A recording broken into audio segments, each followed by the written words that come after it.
हर हर महादेव। शिवपुराण के इस एपिसोड में आप सुनेंगे श्री रुद्र संहिता का प्रथम खंड।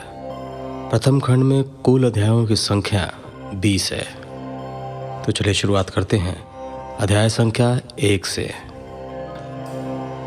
जो विश्व की उत्पत्ति, स्थिति और लय आदि के एकमात्र कारण है, गिरिराज कुमारी उमा के पति हैं, जिनकी कीर्ति का कहीं अंत नहीं है, जो माया के आश्रय होकर भी उससे दूर हैं तथा जिनका स्वरूप दुर्लभ है, मैं उन भगवान शंकर की वंदना करता हूँ।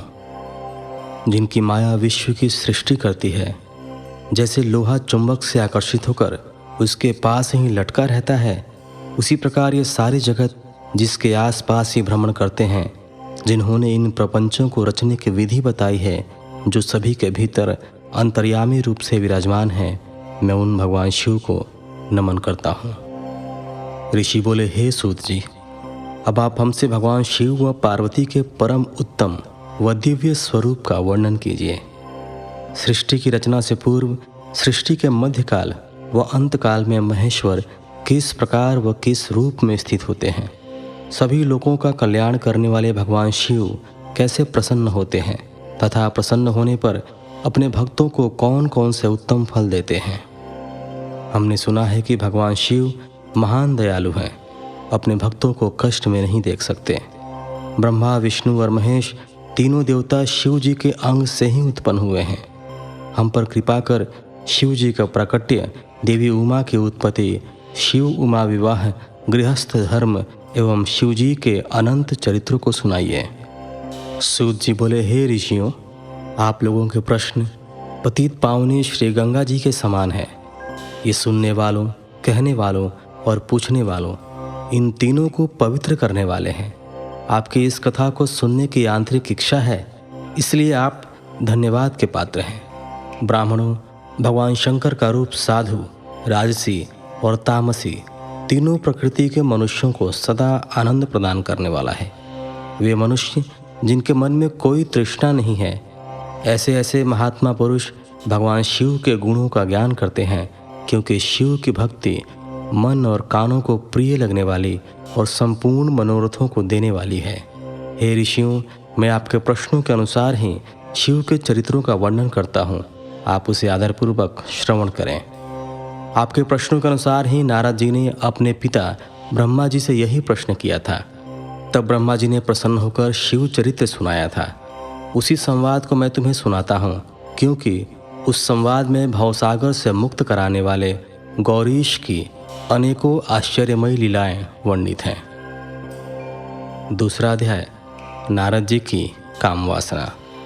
सूत जी बोले, हे ऋषियों, एक समय की बात है। ब्रह्मापुत्र नारद जी हिमालय पर्वत की गुफा में बहुत दिनों से तपस्या कर रहे थे। उन्होंने दृढ़तापूर्वक समाधि लगाई थी और तप करने लगे थे। उनके उग्र तप का समाचार पाकर देवराज इंद्र कांप उठे। उन्होंने सोचा कि नारद मुनि मेरे स्वर्गलोक के राज्य को छीनना चाहते हैं। यह ख्याल आते ही इंद्र ने उनकी तपस्या में विघ्न डालने की कोशिश की। उन्होंने कामदेव को बुलाया और कहने लगे, हे कामदेव, तुम मेरे परम मित्र एवं हितैषी हो। नारद हिमाचल पर्वत की गुफा में बैठकर तपस्या कर रहा है।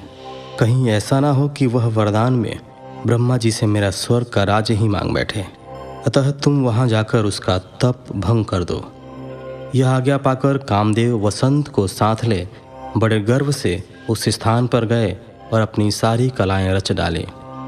कामदेव और वसंत के बहुत प्रयत्न करने पर भी नारद मुनि के मन में कोई विकार उत्पन्न नहीं हुआ। महादेव जी के अनुग्रह से उन दोनों का गर्व चूर्ण हो गया। ऐसा इसलिए हुआ क्योंकि महादेव जी की कृपा से नारद मुनि पर कामदेव का कोई प्रभाव नहीं पड़ा था। पहले उस आश्रम में भगवान शिव ने भी तपस्या की थी। उसी स्थान पर उन्होंने ऋषि मुनियों की तपस्या का नाश करने वाले कामदेव को भस्म कर डाला था। कामदेव को भस्म देखकर उनकी पत्नी रति ने बिलखते हुए भगवान शंकर से उन्हें जीवित करने की प्रार्थना की तथा सभी देवता भी शिव जी से प्रार्थना करने लगे। तो भगवान महादेव जी ने कहा था कि कुछ समय पश्चात कामदेव स्वयं जीवित हो जाएंगे, किंतु इस स्थान पर और इसके आसपास जहाँ तक भस्म दिखाई देती है, वहाँ तक कि पृथ्वी पर कामदेव की माया और काम बाण का कोई प्रभाव नहीं पड़ेगा। इस प्रकार उस स्थान से कामदेव लज्जित होकर वापस लौट आया। देवराज इंद्र ने जब यह सुना कि नारद जी पर कामदेव का कोई प्रभाव नहीं पड़ा तो उन्होंने नारद जी की खूब प्रशंसा की। भगवान शिव की माया के कारण वे भूल गए थे कि शिव जी के शाप के कारण उस स्थान पर कामदेव की माया नहीं चल सकती। नारद जी भगवान शिव की कृपा से बहुत समय तक तपस्या करते रहे। अपने तप को पूर्ण हुआ समझकर नारद जी उठे तो उन्हें कामदेव पर विजय प्राप्त करने का ध्यान आया। तब उन्हें मन ही मन इस बात का घमंड हुआ कि उन्होंने कामदेव पर विजय प्राप्त कर ली है। इस प्रकार अभिमान से उनका ज्ञान नष्ट हो गया। वे यह समझ नहीं सके कि कामदेव के पराजित होने में भगवान शंकर की ही माया थी। तब वे अपनी काम विजय की कथा सुनाने के लिए शीघ्र ही कैलाश पर्वत पर जा पहुँचे और भगवान शिव को नमस्कार करके अपनी तपस्या की सफलता का समाचार तथा कामदेव पर विजय प्राप्त करने का समाचार कह सुनाया। यह सब सुनकर महादेव जी ने नारद की प्रशंसा करते हुए कहा, हे नारद जी, आप परम धन्य हैं, परंतु मेरी एक बात याद रखना कि यह समाचार किसी अन्य देवता को मत सुनाना, विशेषकर भगवान विष्णु से तो इस बात को कदापि न कहना। यह वृतांत सबसे छिपा कर रखने योग्य है। तुम मेरे प्रिय हो, इसलिए मैं तुम्हें यह आज्ञा देता हूँ कि यह बात किसी के सामने प्रकट मत करना। परंतु वे तो शिव की माया से मोहित हो चुके थे, इसलिए उनकी दी हुई शिक्षा को ध्यान में न रखते हुए वे ब्रह्मलोक चले गए। वहाँ ब्रह्मा जी को नमस्कार कर बोले, मैंने अपने तपोबल से कामदेव को जीत लिया है। यह सुनकर ब्रह्मा जी ने भगवान शिव के चरणों का चिंतन करके सारा कारण जान लिया तथा अपने पुत्र नारद को यह सब किसी और से कहने के लिए मना कर दिया।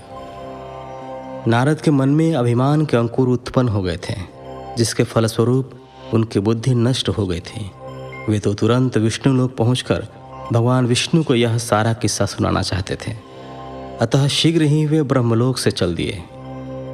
नारद मुनि को आते देखकर भगवान विष्णु सिंहासन से उठ खड़े हुए। उन्होंने नारद को गले लगा लिया और आदर सहित आसन पर बैठाया। भगवान शिव के चरणों का स्मरण करके भगवान विष्णु ने नारद जी से पूछा, नारद जी, आप कहाँ से आ रहे हैं और इस लोक में आपका शुभागमन किस लिए हुआ है? यह सुनकर नारद जी ने अहंकार सहित अपने तप के पूर्ण होने एवं कामदेव पर विजय प्राप्त करने का समस्त हाल उन्हें कह सुनाया। भगवान विष्णु काम के विजय के असली कारण को समझ चुके थे। वे नारद जी से बोले, हे नारद जी, आपकी कीर्ति एवं निर्मल बुद्धि धन्य है। काम, क्रोध एवं लोभ मोह उन मनुष्यों को पीड़ित करते हैं जो भक्तिहीन हैं। आप तो ज्ञान वैराग्य से युक्त एक ब्रह्मचारी हैं, फिर भला यह काम आपका क्या बिगाड़ सकता था? देवर्षि नारद बोले, हे भगवान, यह सब आपकी कृपा का ही फल है। आपकी कृपा के आगे कामदेव की क्या सामर्थ्य है जो मेरा कुछ बिगाड़ सके? मैं तो सदा ही निर्भय हूँ। इतना कहकर नारद जी विष्णु भगवान को नमस्कार कर वहाँ से चल दिए।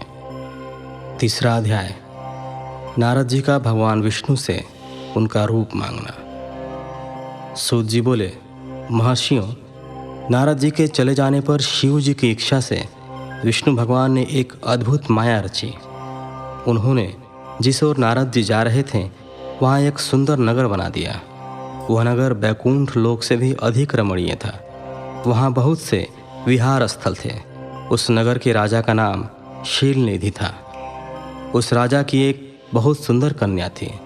उन्होंने अपनी पुत्री के लिए स्वयंवर का आयोजन किया था। उनकी कन्या का वरण करने के लिए उत्सुक बहुत से राजकुमार पधारे थे।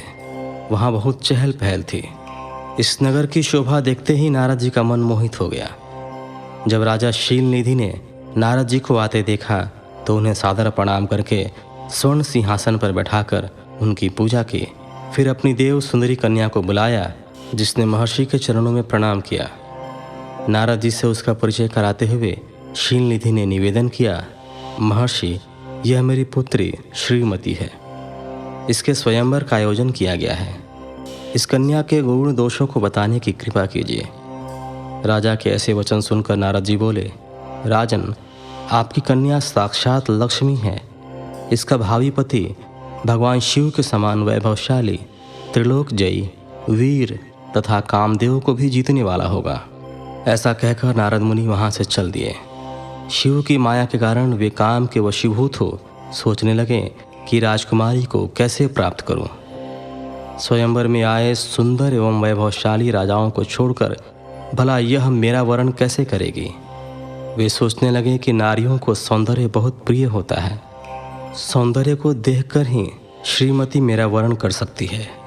ऐसा विचार कर नारद जी फिर विष्णुलोक में जा पहुँचे और उन्हें राजा शीलनिधि की कन्या के स्वयंवर के बारे में बताया तथा उस कन्या के साथ विवाह करने की इच्छा व्यक्त की। उन्होंने भगवान विष्णु से प्रार्थना की कि वे अपना रूप उन्हें प्रदान करें ताकि श्रीमती उन्हें ही वरे। सूत जी कहते हैं, महर्षियों, नारद मुनि की ऐसी बात सुनकर भगवान मधुसूदन हंस पड़े और भगवान शंकर के प्रभाव का अनुभव करके उन्होंने इस प्रकार उत्तर दिया।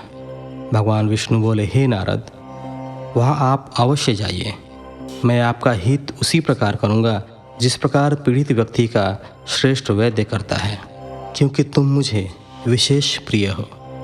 ऐसा कहकर भगवान विष्णु ने नारद मुनि को वानर का मुख तथा शेष अंगों को अपना मनोहर रूप प्रदान कर दिया। तब नारद जी अत्यंत प्रसन्न होते हुए अपने को परम सुंदर समझकर शीघ्र ही स्वयंवर में आ गए और उस राज्यसभा में जा बैठे। उस सभा में रुद्रगण ब्राह्मण के रूप में बैठे हुए थे। नारद जी का वानर रूप केवल कन्या और रुद्रगणों को ही दिखाई दे रहा था, बाकी सबको नारद जी का वास्तविक रूप ही दिखाई दे रहा था। नारद जी मन ही मन प्रसन्न होते हुए श्रीमती की प्रतीक्षा कर रहे थे। हे ऋषियों, वह कन्या हाथ में जयमाला लिए अपनी सखियों के साथ स्वयंवर में आई। उसके हाथों में सोने की सुंदर माला थी। वह शुभ लक्षणा राजकुमारी लक्ष्मी के समान अपूर्व शोभा पा रही थी। नारद मुनि का भगवान विष्णु जैसा शरीर और वानर जैसा मुख देख वह कुपित हो गई और उनकी ओर से दृष्टि हटाकर मनवांछित वर की तलाश में आगे चली गई। सभा में अपने मनपसंद वर को न पाकर वह उदास हो गई। उसने किसी के भी गले में वरमाला नहीं डाली। तभी भगवान विष्णु राजा की वेशभूषा धारण कर वहां आ पहुँचे। विष्णु जी को देखते ही उस परम सुंदरी ने उनके गले में वरमाला डाल दी।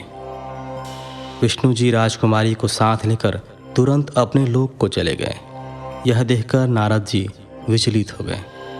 तब ब्राह्मणों के रूप में उपस्थित रुद्रगणों ने नारद जी से कहा, हे नारद जी, आप व्यर्थ ही काम से मोहित हो सौंदर्य के बल से राजकुमारी को पाना चाहते हैं। पहले जरा अपना वानर के समान मुख तो देख लीजिए। सूत जी बोले, यह वचन सुनकर नारद जी को बड़ा आश्चर्य हुआ। उन्होंने दर्पण में अपना मुंह देखा। वानर के समान मुख को देखकर वे अत्यंत क्रोधित हो उठे तथा दोनों रुद्रगणों को शाप देते हुए बोले, तुमने एक ब्राह्मण का मजाक उड़ाया है, अतः तुम ब्राह्मण कुल में पैदा होकर भी राक्षस बन जाओ। यह सुनकर वे शिवगण कुछ नहीं बोले, बल्कि इसे भगवान शिव की इच्छा मानते हुए उदासीन भाव से अपने स्थान को चले गए और भगवान शिव की स्तुति करने लगे। चौथा अध्याय।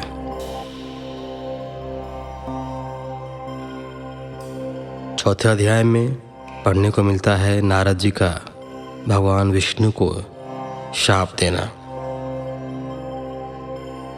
ऋषि बोले, हे सूत जी, रुद्रगणों के चले जाने पर नारद जी ने क्या किया और वे कहाँ गए, इस सब के बारे में भी हमें बताइए। सूत जी बोले, हे ऋषियों, माया से मोहित नारद जी उन दोनों शिवगणों को शाप देकर भी मोहवश कुछ जान न सके। तत्पश्चात क्रोधित होते हुए वे तालाब के पास पहुँचे और वहाँ जल में पुनः अपनी परछाई देखी तो उन्हें फिर वानर जैसी आकृति दिखाई दी।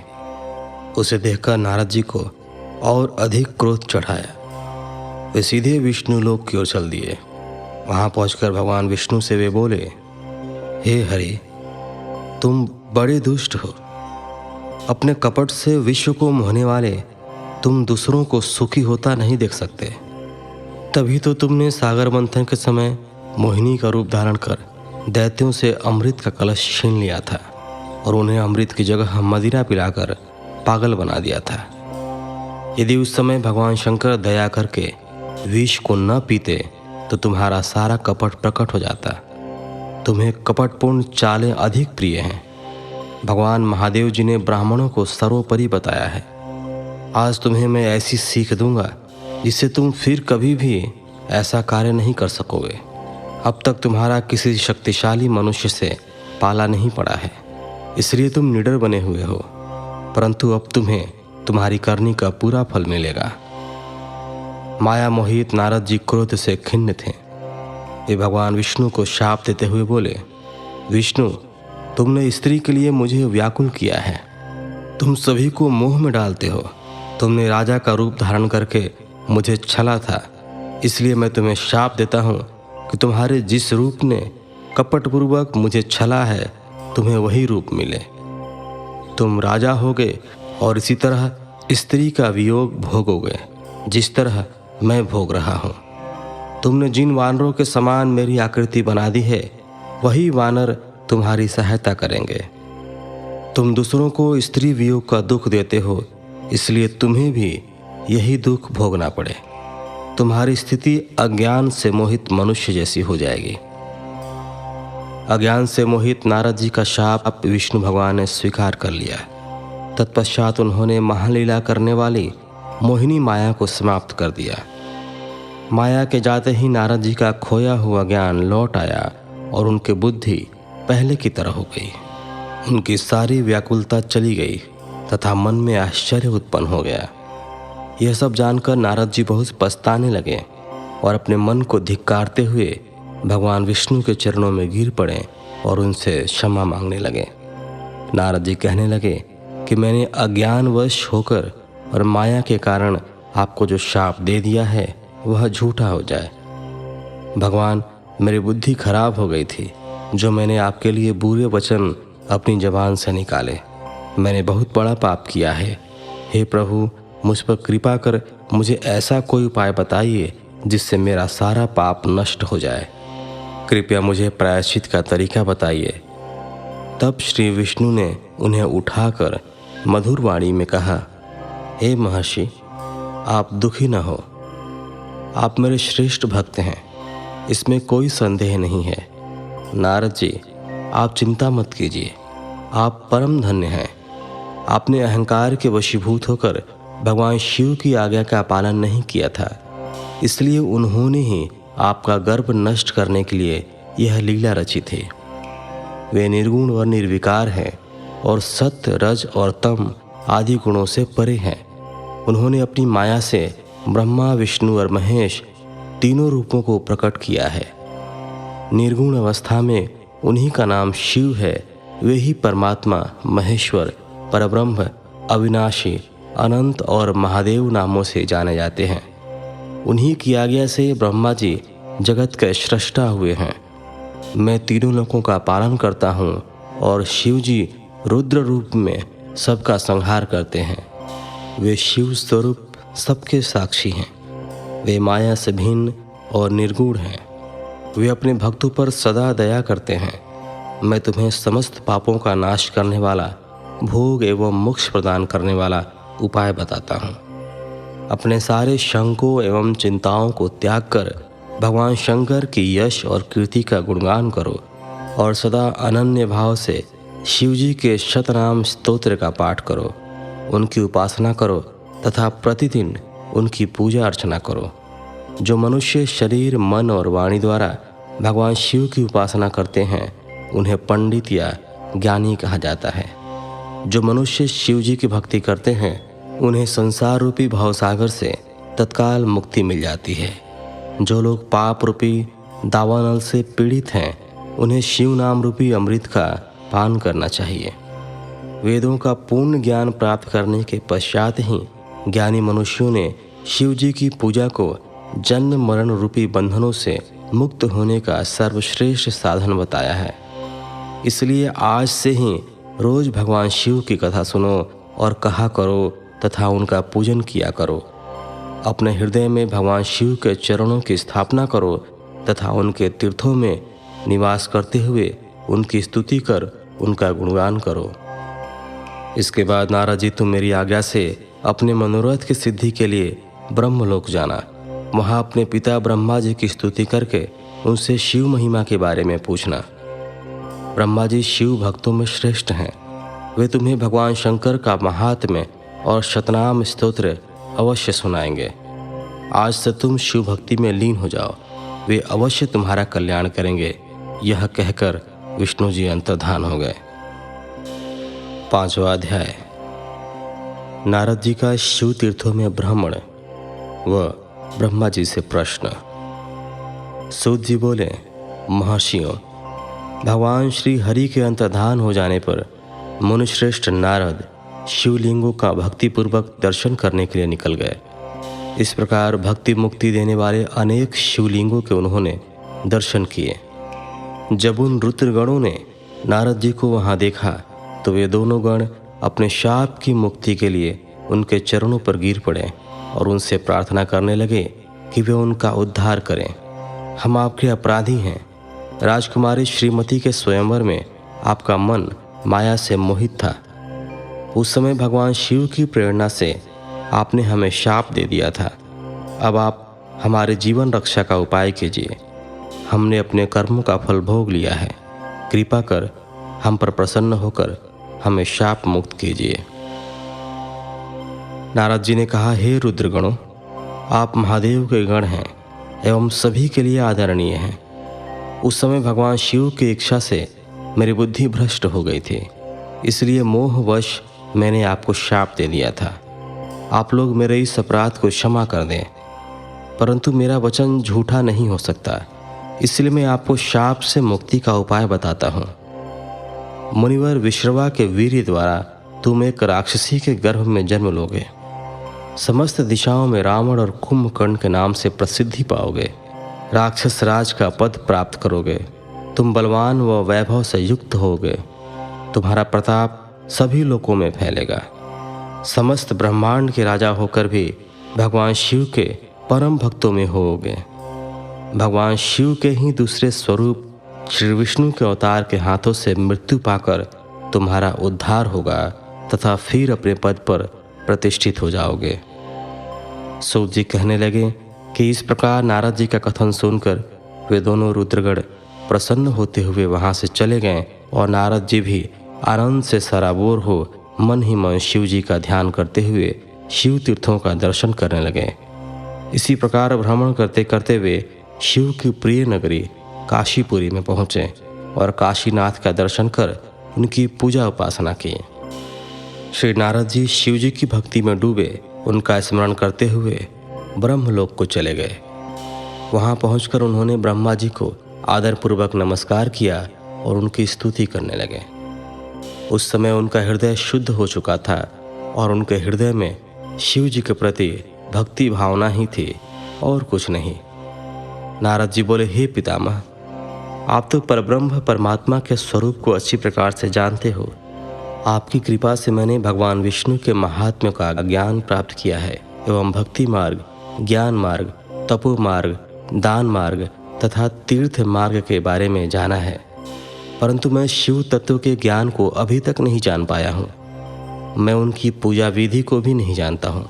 अतः अब मैं उनके बारे में सभी कुछ जानना चाहता हूँ। मैं भगवान शिव के विभिन्न चरित्रों, उनके स्वरूप तथा वे सृष्टि के आरंभ में, मध्य में किस रूप में थे, उनकी लीलाएं कैसी होती हैं और प्रलय काल में भगवान शिव कहाँ निवास करते हैं, उनका विवाह तथा उनके पुत्र कार्तिकेय के जन्म आदि की कथाएं मैं आपके श्रीमुख से सुनना चाहता हूँ। भगवान शिव कैसे प्रसन्न होते हैं और प्रसन्न होने पर क्या क्या प्रदान करते हैं, इस संपूर्ण वृतांत को मुझे बताने की कृपा करें।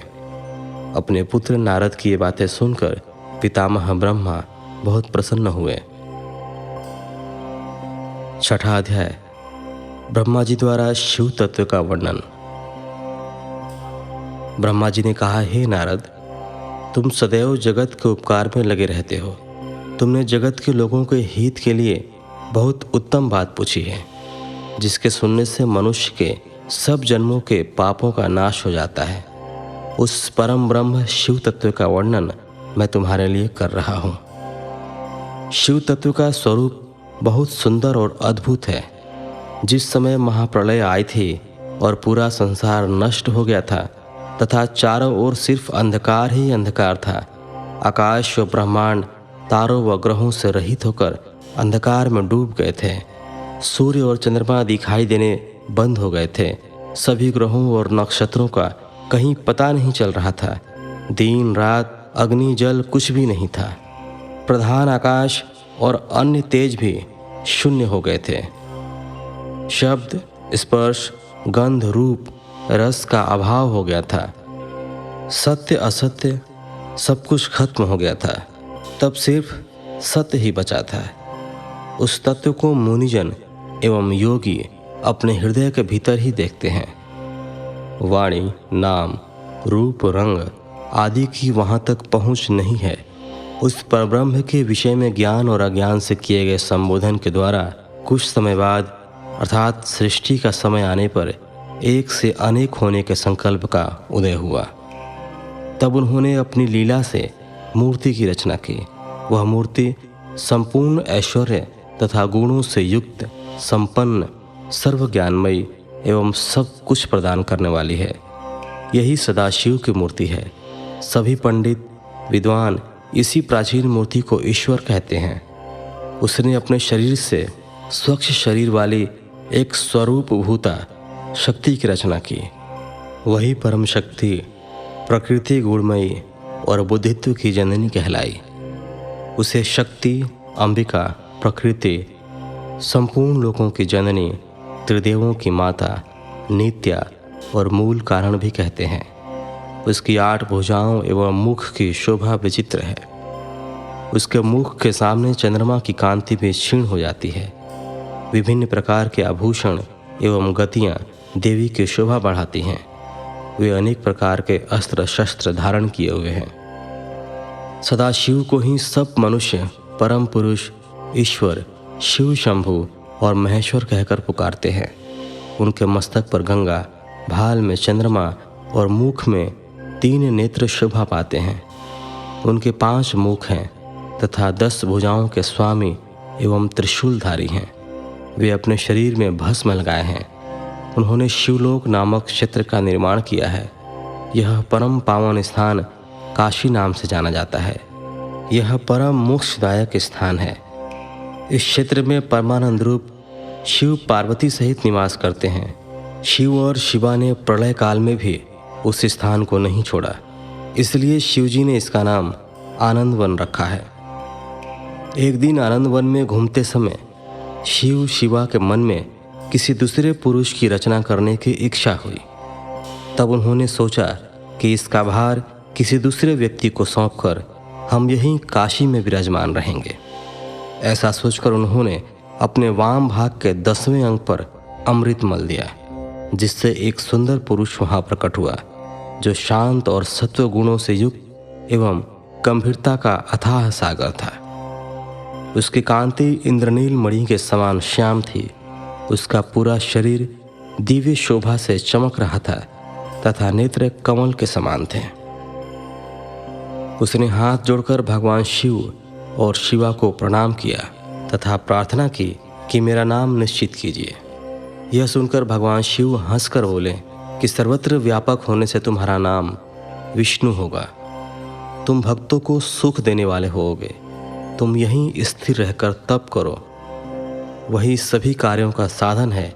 ऐसा कहकर शिवजी ने उन्हें ज्ञान प्रदान किया तथा वहाँ से अंतर्धान हो गए। तब विष्णु जी ने 12 वर्ष तक वहाँ दिव्य तप किया। तपस्या के कारण उनके शरीर से अनेक जलधाराएं निकलने लगी। उस जल से सारा सूना आकाश व्याप्त हो गया। वह ब्रह्म रूप जल अपने स्पर्श मात्र से पापों का नाश करने वाला था। उस जल में भगवान विष्णु ने स्वयं शयन किया। नार अर्थात जल में निवास करने के कारण ही वे नारायण कहलाए। तभी से उन महात्मा से सब तत्वों की उत्पत्ति हुई। पहले प्रकृति से महान और उससे 3 गुण उत्पन्न हुए तथा उनसे अहंकार उत्पन्न हुआ। उससे शब्द, स्पर्श, रूप, रस और गंध एवं 5 भूत प्रकट हुए। उनसे ज्ञानेंद्रियां एवं कर्मेंद्रियां बनी। उस समय एकाकार 24 तत्व प्रकृति से प्रकट हुए एवं उनको ग्रहण करके परम पुरुष नारायण भगवान शिव जी की इच्छा से जल में सो गए। 7वां अध्याय विवादग्रस्त ब्रह्मा विष्णु के मध्य अग्नि स्तंभ का प्रकट होना। ब्रह्मा जी कहते हैं, हे देवर्षि, जब नारायण जल में शयन करने लगे तब शिव जी की इच्छा से विष्णु जी की नाभि से एक बहुत बड़ा कमल प्रकट हुआ। उसमें असंख्य नाल दंड थे। वह पीले रंग का था और उसकी ऊंचाई भी कई योजन थी। कमल सुंदर, अद्भुत और संपूर्ण तत्वों से युक्त था। वह रमणीय और पुण्य दर्शनों के योग्य था।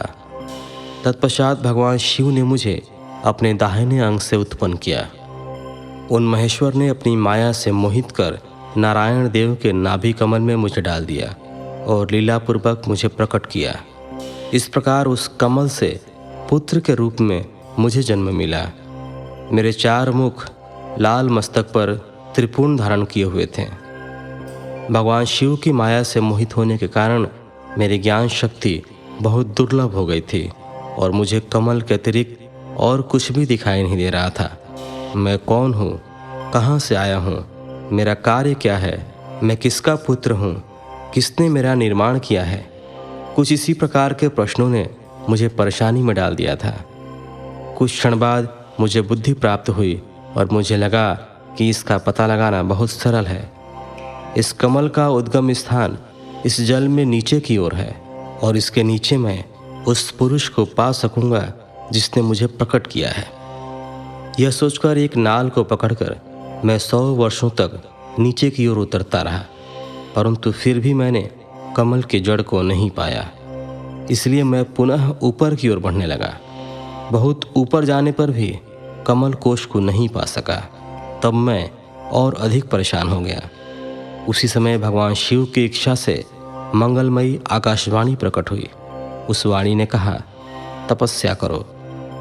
उस आकाशवाणी को सुनकर अपने पिता का दर्शन करने हेतु मैंने तपस्या करना आरंभ कर दिया और 12 वर्ष तक घोर तपस्या की। तब 4 भुजाधारी सुंदर नेत्रों से शोभित भगवान विष्णु प्रकट हुए। उन्होंने हाथों में शंख, चक्र, गदा और पद्म धारण कर रखे थे। उनका शरीर श्याम कांति से सुशोभित था।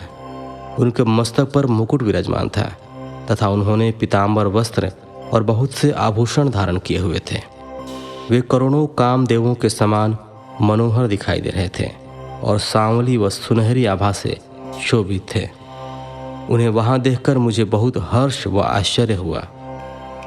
भगवान शिव की लीला से हम दोनों में विवाद छिड़ गया कि हम में बड़ा कौन है। उसी समय हम दोनों के बीच एक ज्योतिर्मय लिंग प्रकट हो गया। हमने उसका पता लगाने का निश्चय किया। मैंने ऊपर की ओर और विष्णु जी ने नीचे की ओर उस स्तंभ के आरंभ और अंत का पता लगाने के लिए चलना आरंभ किया, परंतु हम दोनों को उस स्तंभ का कोई और छोर नहीं मिला। थक कर हम दोनों अपने उसी स्थान पर आ गए। हम दोनों ही शिव जी की माया से मोहित थे। श्री हरि ने सभी ओर से परमेश्वर शिव को प्रणाम किया। ध्यान करने पर भी हमें कुछ ज्ञात न हो सका। तब मैंने और श्री हरि ने अपने मन को शुद्ध करते हुए अग्नि स्तंभ को प्रणाम किया। हम दोनों कहने लगे, महाप्रभु, हम आपके स्वरूप को नहीं जानते। आप जो भी हैं, हम आपको नमस्कार करते हैं। आप शीघ्र ही हमें अपने असली रूप में दर्शन दें। इस प्रकार हम दोनों अपने अहंकार को भूलकर भगवान शिव को नमस्कार करने लगे। ऐसा करते हुए 100 वर्ष बीत गए।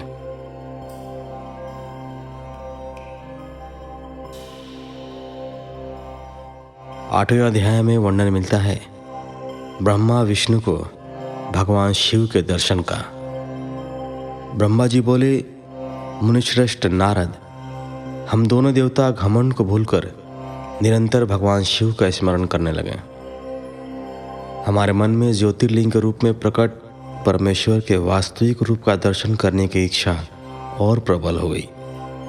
शिवशंकर गरीबों के प्रतिपालक, अहंकारियों के गर्व को चूर करने वाले तथा सबके अविनाशी प्रभु हैं। वे हम पर दया करते हुए हमारी उपासना से प्रसन्न हो गए।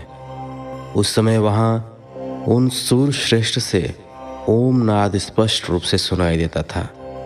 उस नाद के विषय में मैं और विष्णु जी दोनों यही सोच रहे थे कि यह कहाँ से सुनाई पड़ रहा है।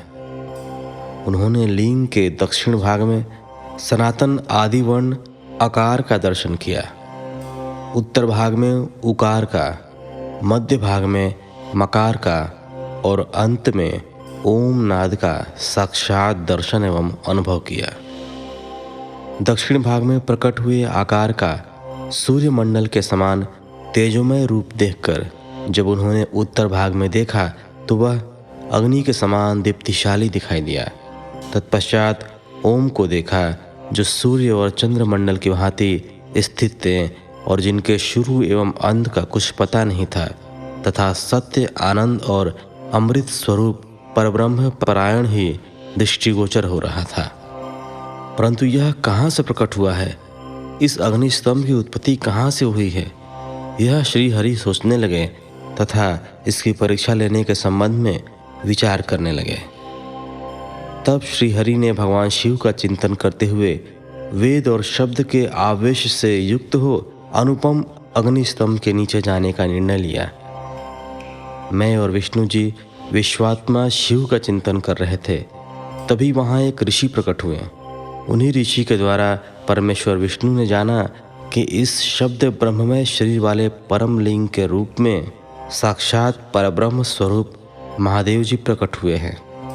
ये चिंता रहित रुद्र हैं। परब्रह्म परमात्मा शिव का वाचक प्रणव ही है। वह एक सत्य परम कारण, आनंद, अकृत, परात्पर और परम ब्रह्म है।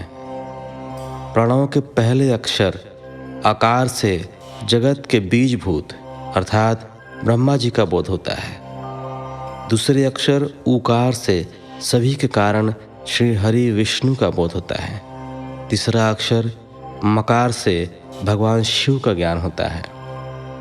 आकार सृष्टिकर्ता, उकार मोह में डालने वाला और मकार नित्य अनुग्रह करने वाला है।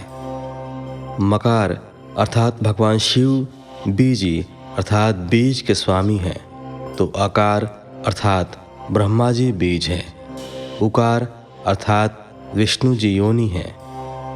महेश्वर बीजी बीज और योनि हैं। इन सभी को नाद कहा गया है। बीजी अपने बीज को अनेक रूपों में विभक्त करते हैं। बीजी भगवान शिव के लिंग से उकार रूप योनि में स्थापित होकर चारों तरफ ऊपर की ओर बढ़ने लगा। वह दिव्य अंड कई वर्षों तक जल में रहा। हजारों वर्ष के बाद भगवान शिव ने इस अंड को 2 भागों में विभक्त कर दिया। तब इसके 2 भागों में से पहला सुवर्णमय कपाल ऊपर की ओर स्थित हो गया, जिससे स्वर्गलोक उत्पन्न हुआ, तथा कपाल के नीचे के भाग से 5 तत्वों वाली पृथ्वी प्रकट हुई। उस अंड से चतुर्मुख ब्रह्मा उत्पन्न हुए, जो समस्त लोकों के सृष्टा हैं। भगवान महेश्वर ही अ, उ एवं म त्रिविध रूपों में वर्णित हैं। इसलिए ज्योतिर्लिंग रूप सदाशिव को ओम कहा गया है। इसकी सिद्धि यजुर्वेद में भी होती है। देवेश्वर शिव को जानकर विष्णु जी ने शक्ति संभूत मंत्रों द्वारा उत्तम एवं महान अभ्युदय से शोभित भगवान शिव की स्तुति करनी शुरू कर दी।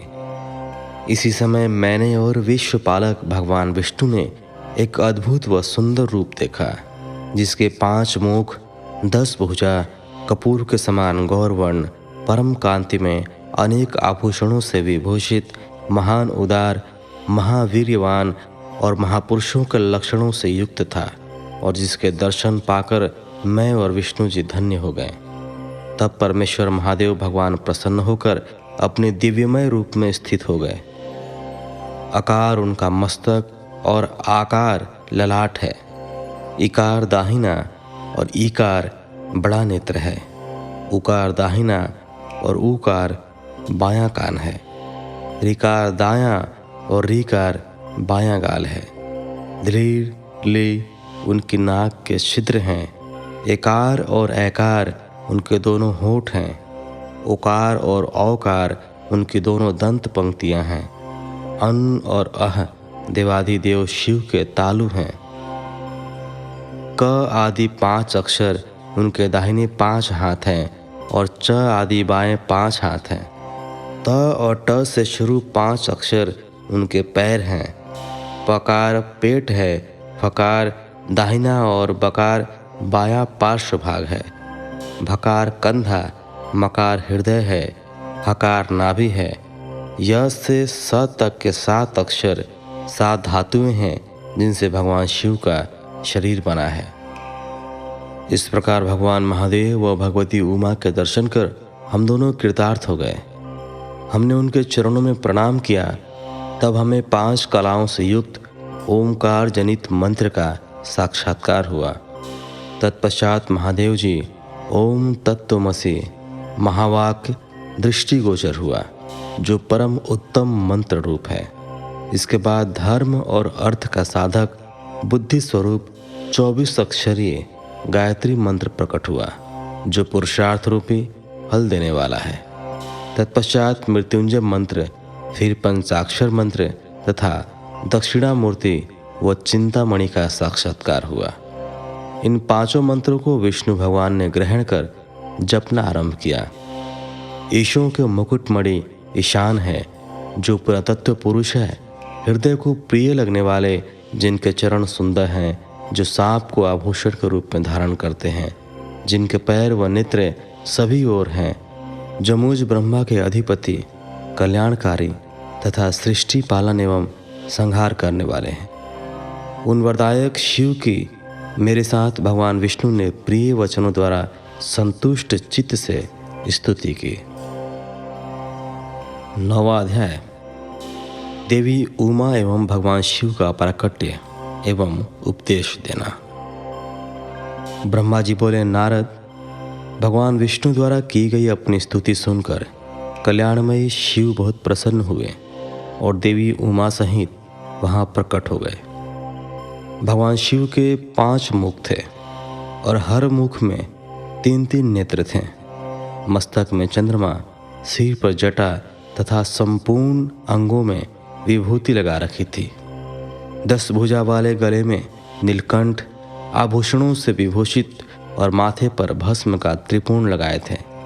उनका यह रूप मन को मोहित करने वाला और परम आनंदमय था। महादेव जी के साथ भगवती उमा ने भी हमें दर्शन दिए। उन्हें देखकर मैंने और विष्णु जी ने पुनः उनकी स्तुति करनी शुरू कर दी। तब पापों का नाश करने वाले तथा अपने भक्तों पर सदा कृपा दृष्टि रखने वाले महेश्वर ने मुझे और भगवान विष्णु को श्वास से वेद का उपदेश दिया। तत्पश्चात उन्होंने हमें गुप्त ज्ञान प्रदान किया। वेद का ज्ञान प्राप्त कर कृतार्थ हुए विष्णु जी और मैंने भगवान शिव और देवी के सामने अपने दोनों हाथ जोड़कर नमस्कार किया तथा प्रार्थना की। विष्णु जी ने पूछा, हे देव, आप किस प्रकार प्रसन्न होते हैं तथा किस प्रकार आपकी पूजा और ध्यान करना चाहिए? कृपया कर हमें इसके बारे में बताएं तथा सदुपदेश देकर धन्य करें। ब्रह्मा जी कहते हैं, नारद, इस प्रकार श्री हरि की यह बात सुनकर अत्यंत प्रसन्न हुए कृपानिधान शिव ने प्रीतिपूर्वक यह बात की। श्री शिव बोले, मैं तुम दोनों की भक्ति से बहुत प्रसन्न हूँ। मेरे इसी रूप का पूजन व चिंतन करना चाहिए। तुम दोनों महाबली हो। मेरे दाएं बाएं अंगों से तुम प्रकट हुए हो। लोकपिता ब्रह्मा मेरे दाहिने पार्श्व से और पालनहार विष्णु मेरे बाएं पार्श्व से प्रकट हुए हो। मैं तुम पर भली भांति प्रसन्न हूँ और तुम्हें मनोवांछित फल देता हूँ। तुम दोनों की भक्ति सुदृढ़ हो। मेरी आज्ञा का पालन करते हुए ब्रह्मा जी आप जगत की रचना करें तथा भक्त विष्णु जी आप इस जगत का पालन करें। भगवान विष्णु बोले, प्रभु, यदि आपके हृदय में हमारी भक्ति से प्रीति उत्पन्न हुई है और आप हम पर प्रसन्न होकर हमें वर देना चाहते हैं, तो हम यही वर मांगते हैं कि हमारे हृदय में सदैव आपकी अनन्य एवं अविचल भक्ति बनी रहे। ब्रह्मा जी बोले, नारद, विष्णु जी की यह बात सुनकर भगवान शंकर प्रसन्न हुए। तब हमने दोनों हाथ जोड़कर उन्हें प्रणाम किया। शिव जी कहते हैं, मैं सृष्टि, पालन और संहार का करता हूँ। मेरा स्वरूप सगुण और निर्गुण है। मैं ही सच्चिदानंद, निर्विकार, परब्रह्म और परमात्मा हूँ। सृष्टि की रचना, रक्षा और प्रलय रूप गुणों के कारण मैं ही ब्रह्मा, विष्णु और रुद्र नाम धारण कर 3 रूपों में विभक्त हुआ हूँ। मैं भक्त वत्सल हूँ और भक्तों की प्रार्थना को सदैव पूरी करता हूँ। मेरे इसी अंश से रुद्र की उत्पत्ति होगी। पूजा की विधि विधान के दृष्टि से हम में कोई अंतर नहीं होगा। विष्णु, ब्रह्मा और रुद्र तीनों एक रूप होंगे। इनमें भेद नहीं है। इनमें जो भेद मानेगा वह घोर नरक को भोगेगा। मेरा शिव रूप सनातन है तथा सभी का मूलभूत रूप है। यह सत्य, ज्ञान एवं अनंत ब्रह्म है। ऐसा जानकर मेरे यथार्थ स्वरूप का दर्शन करना चाहिए। मैं स्वयं ब्रह्मा जी की भ्रिकुटी से प्रकट होऊंगा। ब्रह्मा जी, आप सृष्टि के निर्माता बनो। श्री हरि विष्णु इसका पालन करें तथा मेरे अंश से प्रकट होने वाले रुद्र प्रलय करने वाले हैं। उमा नाम से विख्यात परमेश्वरी प्रकृति देवी है। इन्हीं की शक्तिभूता वाग देवी सरस्वती ब्रह्मा जी की अर्धांगिनी होंगी और दूसरी देवी जो प्रकृति देवी से उत्पन्न होंगी लक्ष्मी रूप में विष्णु जी की शोभा बढ़ाएंगी तथा काली नाम से जो तीसरी शक्ति उत्पन्न होंगी वह मेरे अंशभूत रुद्रदेव को प्राप्त होंगी। कार्य सिद्धि के लिए वे ज्योति रूप में प्रकट होंगी। उनका कार्य सृष्टि, पालन और संहार का संपादन है। मैं ही सृष्टि, पालन और संहार करने वाले रज आदि 3 गुणों द्वारा ब्रह्मा, विष्णु और रुद्र नाम से प्रसिद्ध हो 3 रूपों में प्रकट होता हूँ। तीनों लोकों का पालन करने वाले श्री हरि अपने भीतर तमोगुण और बाहर सत्वगुण धारण करते हैं। त्रिलोक का संहार करने वाले रुद्रदेव भीतर सत्वगुण और बाहर तमोगुण धारण करते हैं और त्रिभुवन की सृष्टि करने वाले ब्रह्मा जी बाहर और भीतर से रजोगुणी हैं। इस प्रकार ब्रह्मा, विष्णु तथा रुद्र तीनों देवताओं में गुण है तो शिव गुणातीत माने जाते हैं। हे विष्णु, तुम मेरी आज्ञा से सृष्टि का प्रसन्नतापूर्वक पालन करो। ऐसा करने से तुम तीनों लोकों में पूजनीय होोगे। 10वां अध्याय। श्री हरि को सृष्टि की रक्षा का भार एवं त्रिदेव को आयुर्बल देना। परमेश्वर शिव बोले, हे उत्तम व्रत का पालन करने वाले विष्णु, तुम सर्वदा सब लोकों में पूजनीय और मान्य होगे। ब्रह्मा जी के द्वारा रचे लोक में कोई दुख या संकट होने पर दुखों और संकटों का नाश करने के लिए तुम सदा तत्पर रहना। तुम अनेकों अवतार ग्रहण कर जीवों का कल्याण कर अपनी कीर्ति का विस्तार करोगे। मैं तुम्हारे कार्यों में तुम्हारी सहायता करूंगा और तुम्हारे शत्रुओं का नाश करूंगा। तुम में और रुद्र में कोई अंतर नहीं है। तुम एक दूसरे के पूरक हो। जो मनुष्य रुद्र का भक्त होकर तुम्हारी निंदा करेगा उसका पुण्य नष्ट हो जाएगा और उसे नरक भोगना पड़ेगा। मनुष्यों को तुम भोग और मोक्ष प्रदान करने वाले और उनके परम पूज्य देव होकर उनका निग्रह, अनुग्रह आदि करोगे। ऐसा कहकर भगवान शिव ने मेरा हाथ विष्णु जी के हाथ में देकर कहा, तुम संकट के समय सदा इनकी सहायता करना तथा सभी को भोग और मोक्ष प्रदान करना तथा सभी मनुष्यों की कामनाओं को पूरा करना। तुम्हारी शरण में आने वाले मनुष्य को मेरा आश्रय भी मिलेगा तथा हम में भेद करने वाला मनुष्य नरक में जाएगा। ब्रह्मा जी कहते हैं, देवर्षि नारद, भगवान शिव का यह वचन सुनकर मैंने और भगवान विष्णु ने महादेव जी को प्रणाम कर धीरे से कहा, हे करुणानिधि भगवान शंकर, मैं आपकी आज्ञा मानकर सब कार्य करूँगा। मेरा जो भक्त आपकी निंदा करे उसे आप नरक प्रदान करें। आपका भक्त मुझे अत्यंत प्रिय है। महादेव जी बोले, अब ब्रह्मा, विष्णु और रुद्र के आयुर्बल को सुनो। 4000 युग का ब्रह्मा का एक दिन होता है और 4000 युग की एक रात होती है। 30 दिन का एक महीना और 12 महीनों का एक वर्ष होता है। इस प्रकार के वर्ष प्रमाण से ब्रह्मा की 100 वर्ष की आयु होती है और ब्रह्मा का एक वर्ष विष्णु का एक दिन होता है। वह भी इसी प्रकार से 100 वर्ष जिएंगे तथा विष्णु का 1 वर्ष रुद्र के 1 दिन के बराबर होता है, और वह भी इसी क्रम से 100 वर्ष तक स्थित रहेंगे। तब शिव के मुख से एक ऐसा श्वास प्रकट होता है जिसमें उनके 21,600 दिन और रात होते हैं। उनके 6 बार सांस अंदर लेने और छोड़ने का 1 पल और 8 घड़ी और 60 घड़ी का 1 दिन होता है। उनके सांसों की कोई संख्या नहीं है, इसलिए वे अक्षय हैं। अतः तुम मेरी आज्ञा से सृष्टि का निर्माण करो।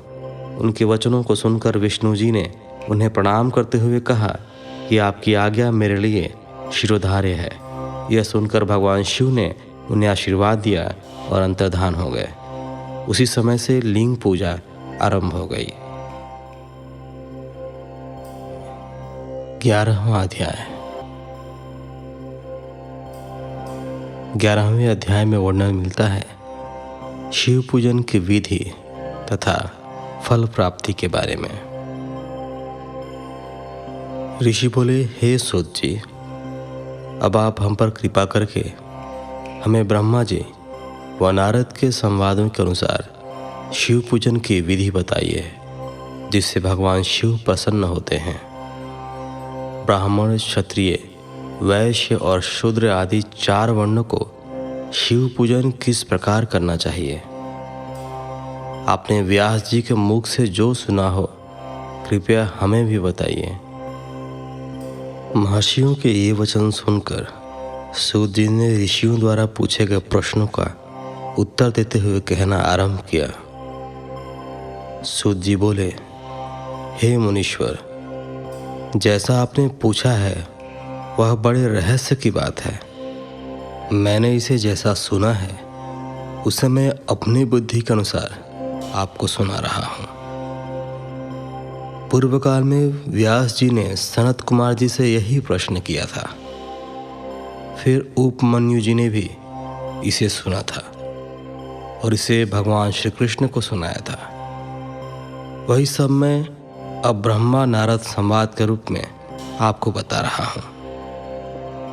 ब्रह्मा जी ने कहा, भगवान शिव की भक्ति सुख में निर्मल एवं सनातन रूप है तथा समस्त मनवांछित फलों को देने वाली है। यह दरिद्रता, रोग, दुख तथा शत्रु द्वारा दी गई पीड़ा का नाश करने वाली है। जब तक मनुष्य भगवान शिव का पूजन नहीं करता और उनकी शरण में नहीं जाता, तब तक ही उसे दरिद्रता, दुख, रोग और शत्रुजनित पीड़ा, ये चारों प्रकार के पाप दुखी करते हैं। भगवान शिव की पूजा करते ही ये दुख समाप्त हो जाते हैं और अक्षय सुखों की प्राप्ति होती है। वह सभी भोगों को प्राप्त कर अंत में मोक्ष प्राप्त करता है। शिव जी का पूजन करने वालों को धन, संतान और सुख की प्राप्ति होती है। ब्राह्मण, क्षत्रिय, वैश्य और शूद्रों को सभी कामनाओं तथा प्रयोजनों की सिद्धि के लिए विधि अनुसार पूजा उपासना करनी चाहिए। ब्रह्म मुहूर्त में उठकर गुरु तथा शिव का स्मरण करके तीर्थों का चिंतन एवं भगवान विष्णु का ध्यान करें। फिर मेरा स्मरण चिंतन करके स्तोत्र पाठ पूर्वक शंकर जी का विधि पूर्वक नाम लें। तत्पश्चात उठकर शौच क्रिया करने के लिए दक्षिण दिशा में जाएं तथा मल मूत्र त्याग करें। ब्राह्मण गोदा की शुद्धि के लिए उसमें 5 बार शुद्ध मिट्टी का लेप करे और धोए। क्षत्रिय 4 बार, वैश्य 3 बार और शूद्र 2 बार यही क्रम करें। तत्पश्चात बाएं हाथ में 10 बार और दोनों हाथों में 7 बार मिट्टी लगाकर धोएं। प्रत्येक पैर में 3-3 बार मिट्टी लगाएं। स्त्रियों को भी इसी प्रकार क्रम करते हुए शुद्ध मिट्टी से हाथ पैर धोने चाहिए। ब्राह्मण को 12 अंगुल, क्षत्रिय को 11, वैश्य को 10 और शूद्र को 9 अंगुल की दातुन करनी चाहिए। षष्ठी, अमावस्या, नवमी, व्रत के दिन, सूर्यास्त के समय, रविवार और श्राद्ध के दिन दातुन न करें। दातुन के पश्चात जलाशय में जाकर स्नान करें तथा विशेष देश काल आने पर मंत्रोच्चार पूर्वक स्नान करें। फिर एकांत स्थान पर बैठकर विधि पूर्वक संध्या करें तथा इसके उपरांत विधि विधान से शिव पूजन का कार्य आरंभ करें। तदुपरांत मन को सुस्थिर करके पूजा गृह में प्रवेश करें तथा आसन पर बैठें।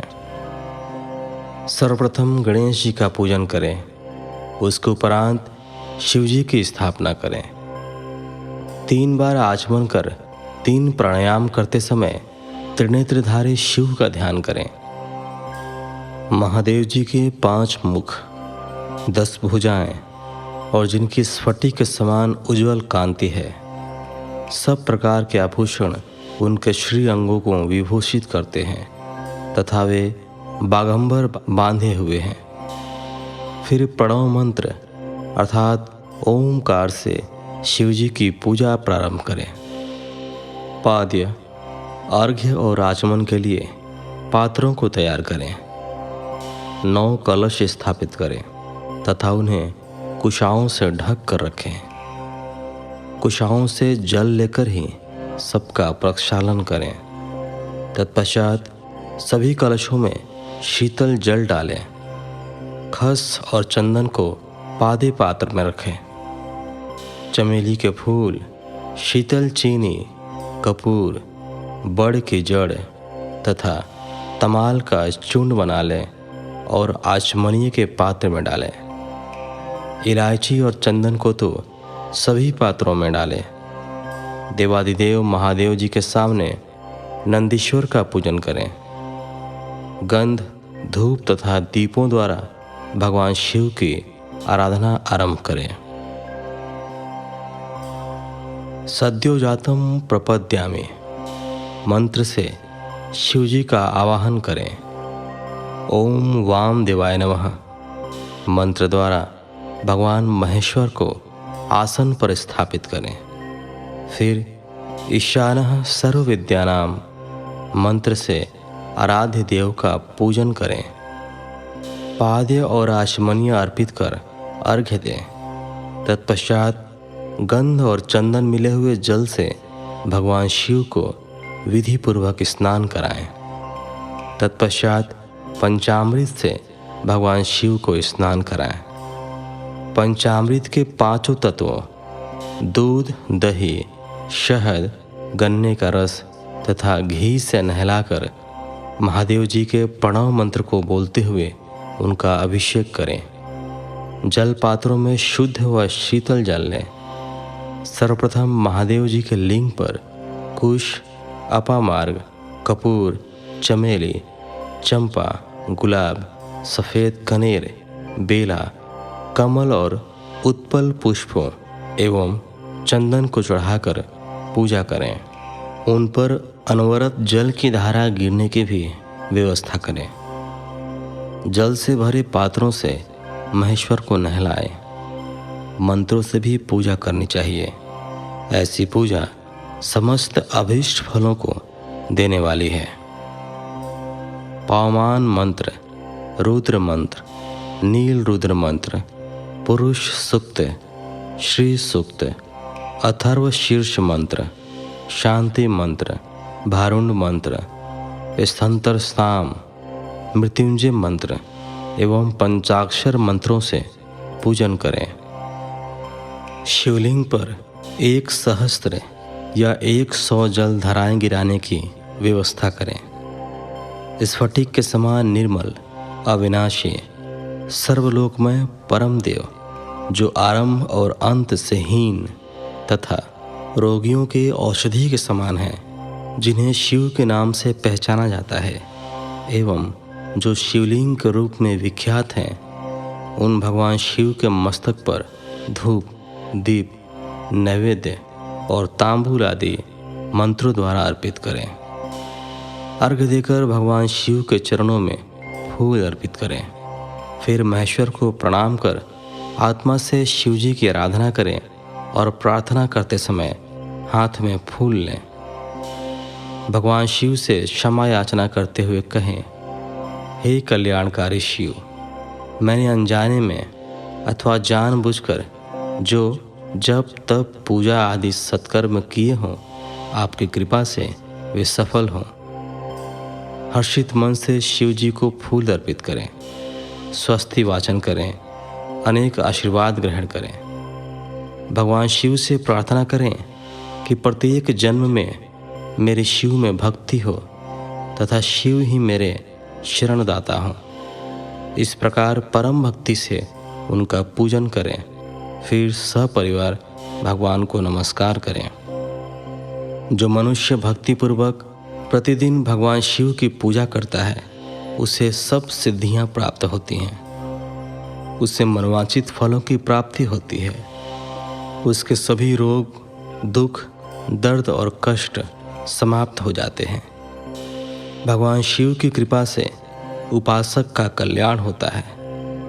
भगवान शंकर की पूजा से मनुष्य में सद्गुणों की वृद्धि होती है। यह सब जानकर नारद अत्यंत प्रसन्न होते हुए अपने पिता ब्रह्मा जी को धन्यवाद देते हुए बोले कि आपने मुझ पर कृपा कर मुझे शिव पूजन की अमृत विधि बताई है।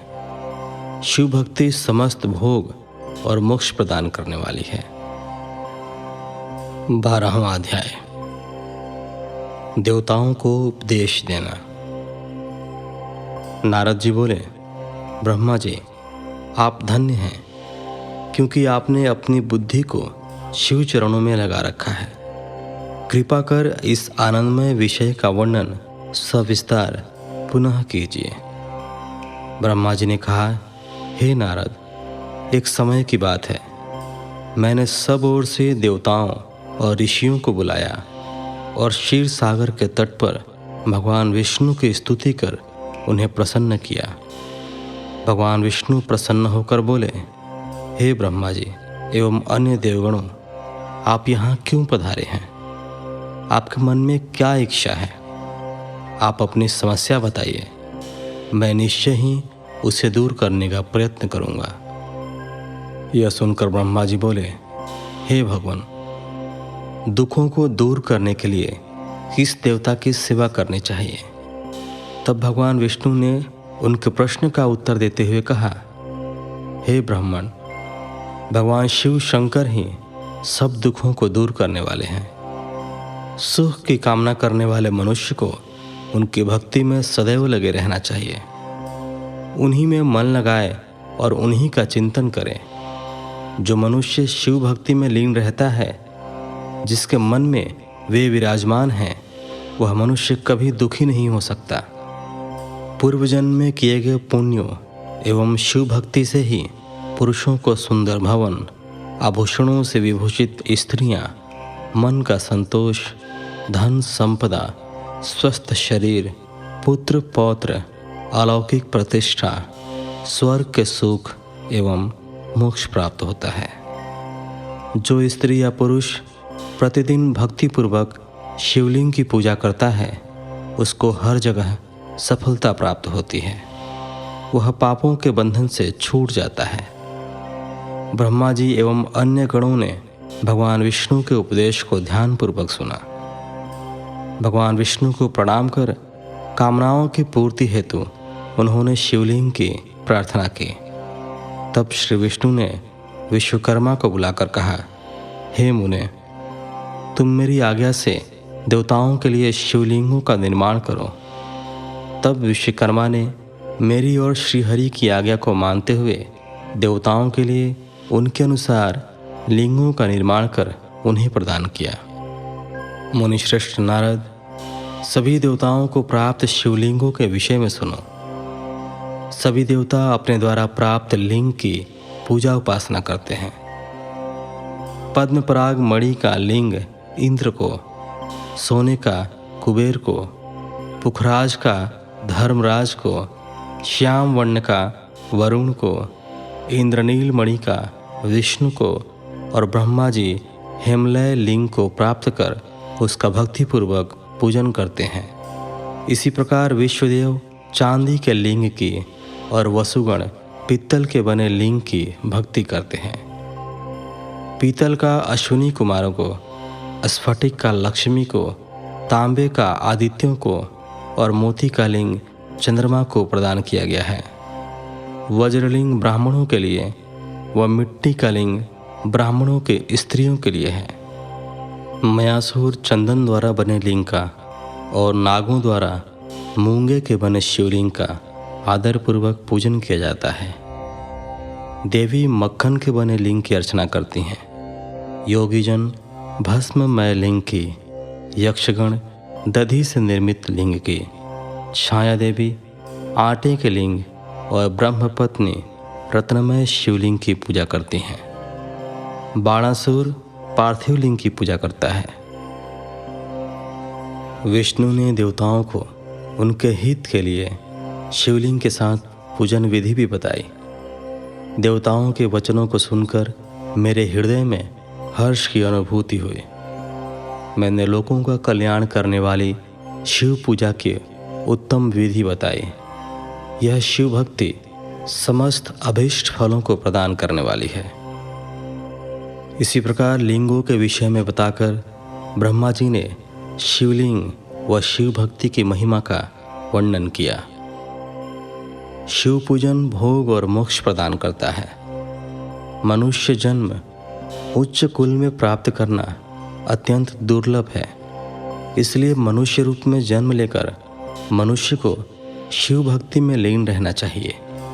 शास्त्रों द्वारा बताए गए मार्ग का अनुसरण करते हुए, जाति के नियमों का पालन करते हुए कर्म करें। संपत्ति के अनुसार दान आदि दें। जप, तप, यज्ञ और ध्यान करें। ध्यान के द्वारा ही परमात्मा का साक्षात्कार होता है। भगवान शंकर अपने भक्तों के लिए सदा उपलब्ध रहते हैं। जब तक ज्ञान की प्राप्ति न हो तब तक कर्मों से ही आराधना करें। इस संसार में जो वस्तु सत असत रूप में दिखती है अथवा सुनाई देती है वह परब्रह्म शिव रूप है। तत्वज्ञान न होने तक देव की मूर्ति का पूजन करें। अपनी जाति के लिए अपनाए गए कर्म का प्रयत्नपूर्वक पालन करें। आराध्य देव का पूजन श्रद्धापूर्वक करें, क्योंकि पूजन और दान से ही हमारी सभी विघ्न व बाधाएं दूर होती हैं। जिस प्रकार मैले कपड़े पर रंग अच्छे से नहीं चढ़ता, परंतु साफ कपड़े पर अच्छी तरह से रंग चढ़ता है, उसी प्रकार देवताओं की पूजा अर्चना से मनुष्य का शरीर पूर्णतया निर्मल हो जाता है। उस पर ज्ञान का रंग चढ़ता है और वह भेदभाव आदि बंधनों से छूट जाता है। बंधनों से छूटने पर उसके सभी दुख दर्द समाप्त हो जाते हैं और मोह माया से मुक्त मनुष्य शिव पद प्राप्त कर लेता है। मनुष्य जब तक गृहस्थ आश्रम में रहे तब तक सभी देवताओं में श्रेष्ठ भगवान शंकर की मूर्ति का प्रेम पूर्वक पूजन करे। भगवान शंकर ही सभी देवों के मूल हैं। उनकी पूजा से बढ़कर कुछ भी नहीं है। जिस प्रकार वृक्ष की जड़ में पानी से सींचने पर जड़ एवं शाखाएं सभी तृप्त हो जाती हैं, उसी प्रकार भगवान शिव की भक्ति है। अतः मनवांछित फलों की प्राप्ति के लिए शिव जी की पूजा करनी चाहिए। अभिष्ट फलों की प्राप्ति तथा सिद्धि के लिए समस्त प्राणियों को सदैव लोक कल्याणकारी भगवान शिव का पूजन करना चाहिए। 13वां अध्याय शिव पूजन की श्रेष्ठ विधि। ब्रह्मा जी कहते हैं, हे नारद, अब मैं शिव पूजन की सर्वोत्तम विधि बताता हूँ।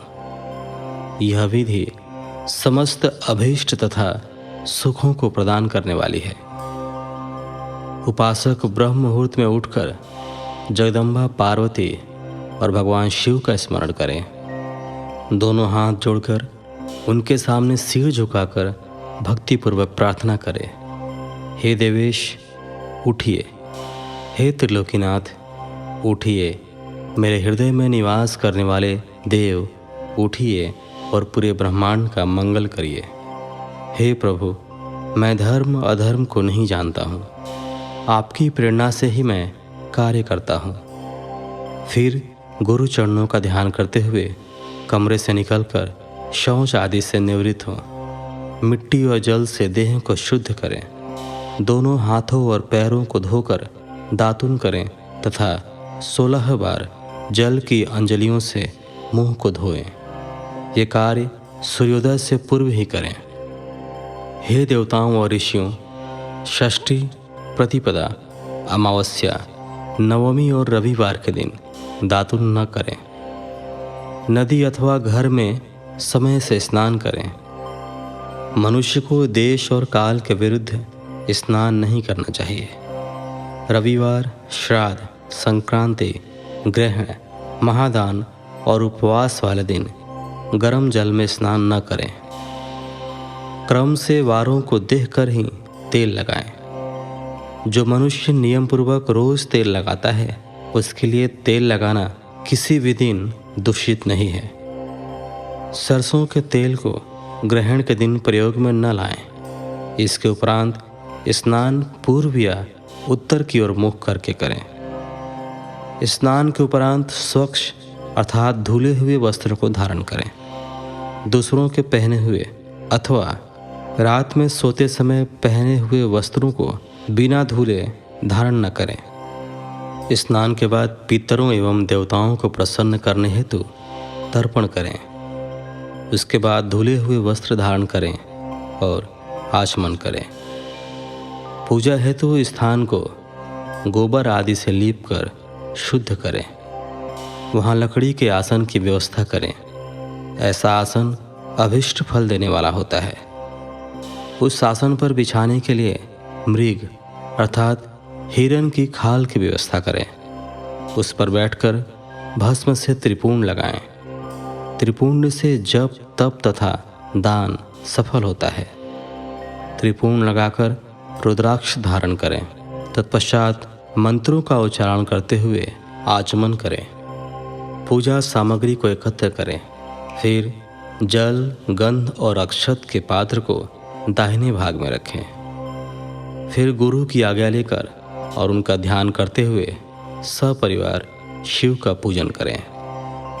विघ्न विनाशक गणेश जी का बुद्धि सिद्धि सहित पूजन करें।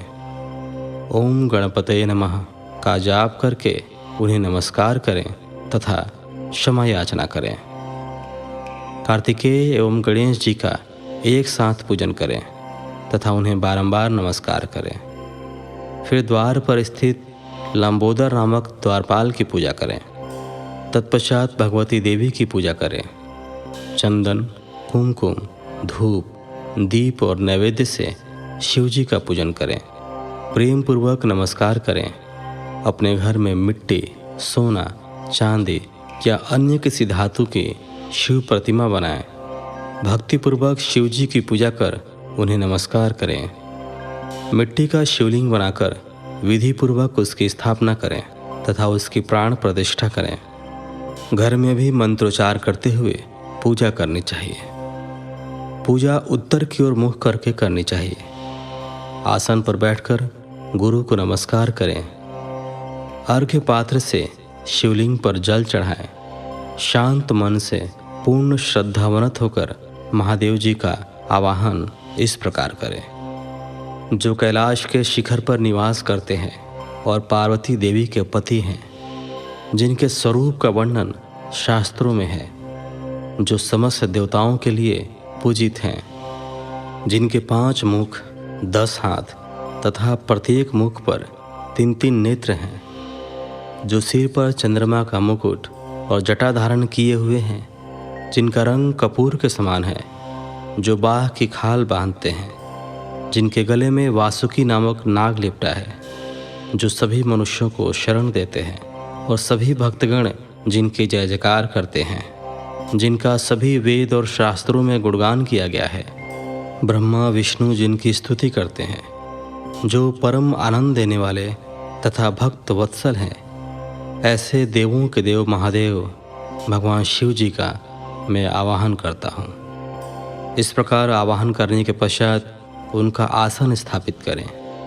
आसन के बाद शिव जी को पाद्य और अर्घ्य दें। पंचामृत के द्रव्यों द्वारा शिवलिंग को स्नान कराएं तथा मंत्रों सहित द्रव्य अर्पित करें। स्नान के पश्चात सुगंधित चंदन का लेप करें तथा सुगंधित जल धारा से उनका अभिषेक करें। फिर आचमन कर जल दें और वस्त्र अर्पित करें। मंत्रों द्वारा भगवान शिव को तिल, जौ, गेहूँ, मूंग और उड़द अर्पित करें। पुष्प चढ़ाएं। शिव जी के प्रत्येक मुख पर कमल, शतपत्र, शंख पुष्प, कुश पुष्प, धतूरा, मदार, द्रोण पुष्प, तुलसी दल तथा बेलपत्र चढ़ाकर पराभक्ति से महेश्वर की विशेष पूजा करें। बेलपत्र समर्पित करने से शिव जी की पूजा सफल होती है। तत्पश्चात सुगंधित चूर्ण तथा सुवासित तेल बड़े हर्ष के साथ भगवान शिव को अर्पित करें।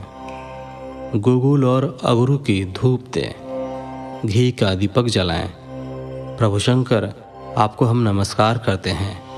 आप अर्घ्य को स्वीकार करके मुझे रूप दीजिए, यश दीजिए और भोग व मोक्ष रूपी फल प्रदान कीजिए। यह कहकर अर्घ्य अर्पित करें। नैवेद्य व तांबूल अर्पित करें।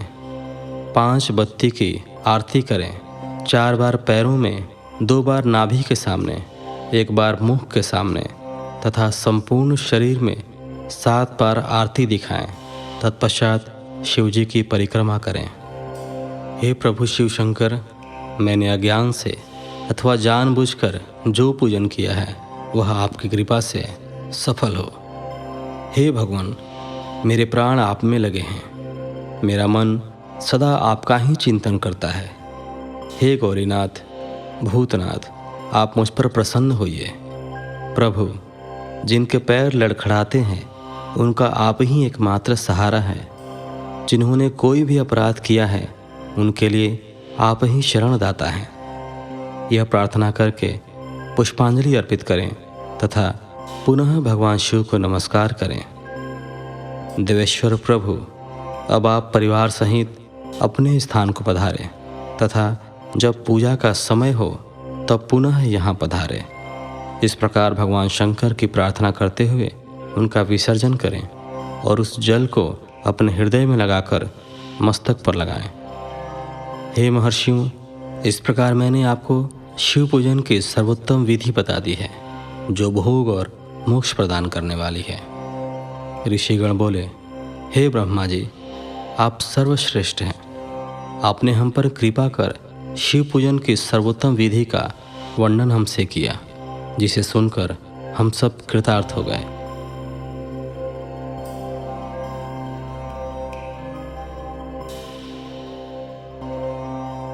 अध्याय संख्या 14 में पढ़ने को मिलता है पुष्पों द्वारा शिव पूजा का महात्म्य। विभिन्न फूलों से पूजा करने पर क्या क्या फल प्राप्त होते हैं? सूत जी बोले, हे ऋषियों, यही प्रश्न नारद जी ने ब्रह्मा जी से किया था। ब्रह्मा जी ने उन्हें पुष्पों द्वारा शिव जी की पूजा के महात्म्य को बताया।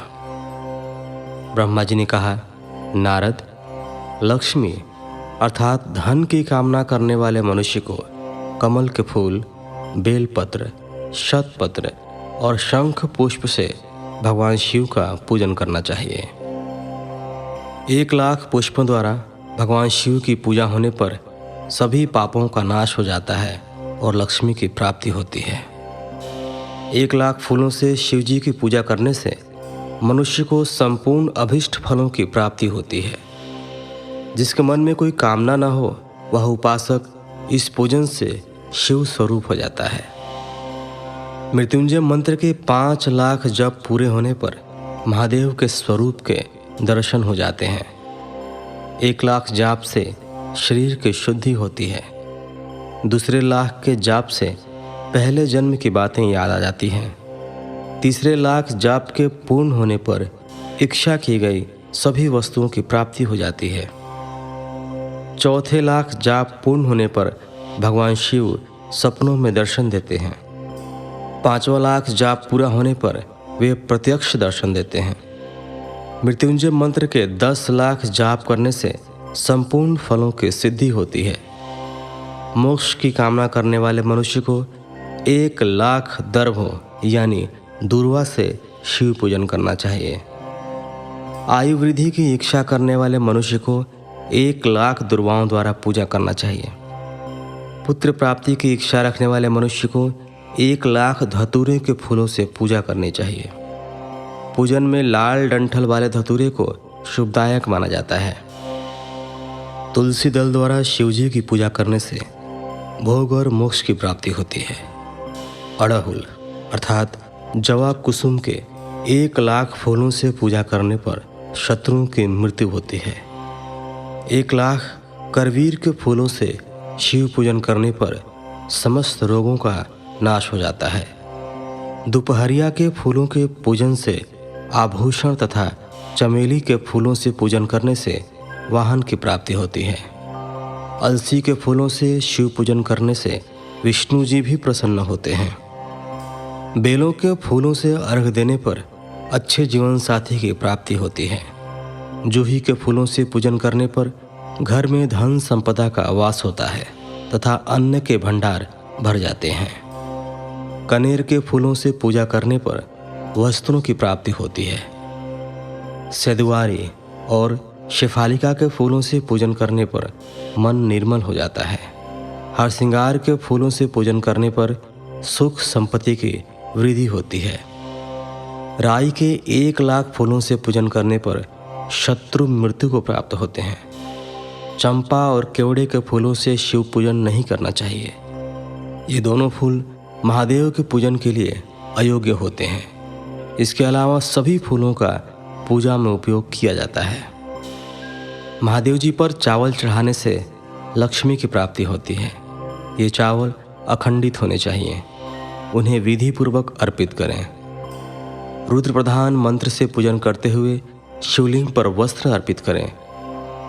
गंध पुष्प और श्रीफल चढ़ाकर धूप दीप से पूजन करने से पूजा का पूरा फल प्राप्त होता है। उसी प्रांगण में 12 ब्राह्मणों को भोजन कराएं। इससे सांगोपांग पूजा संपन्न होती है।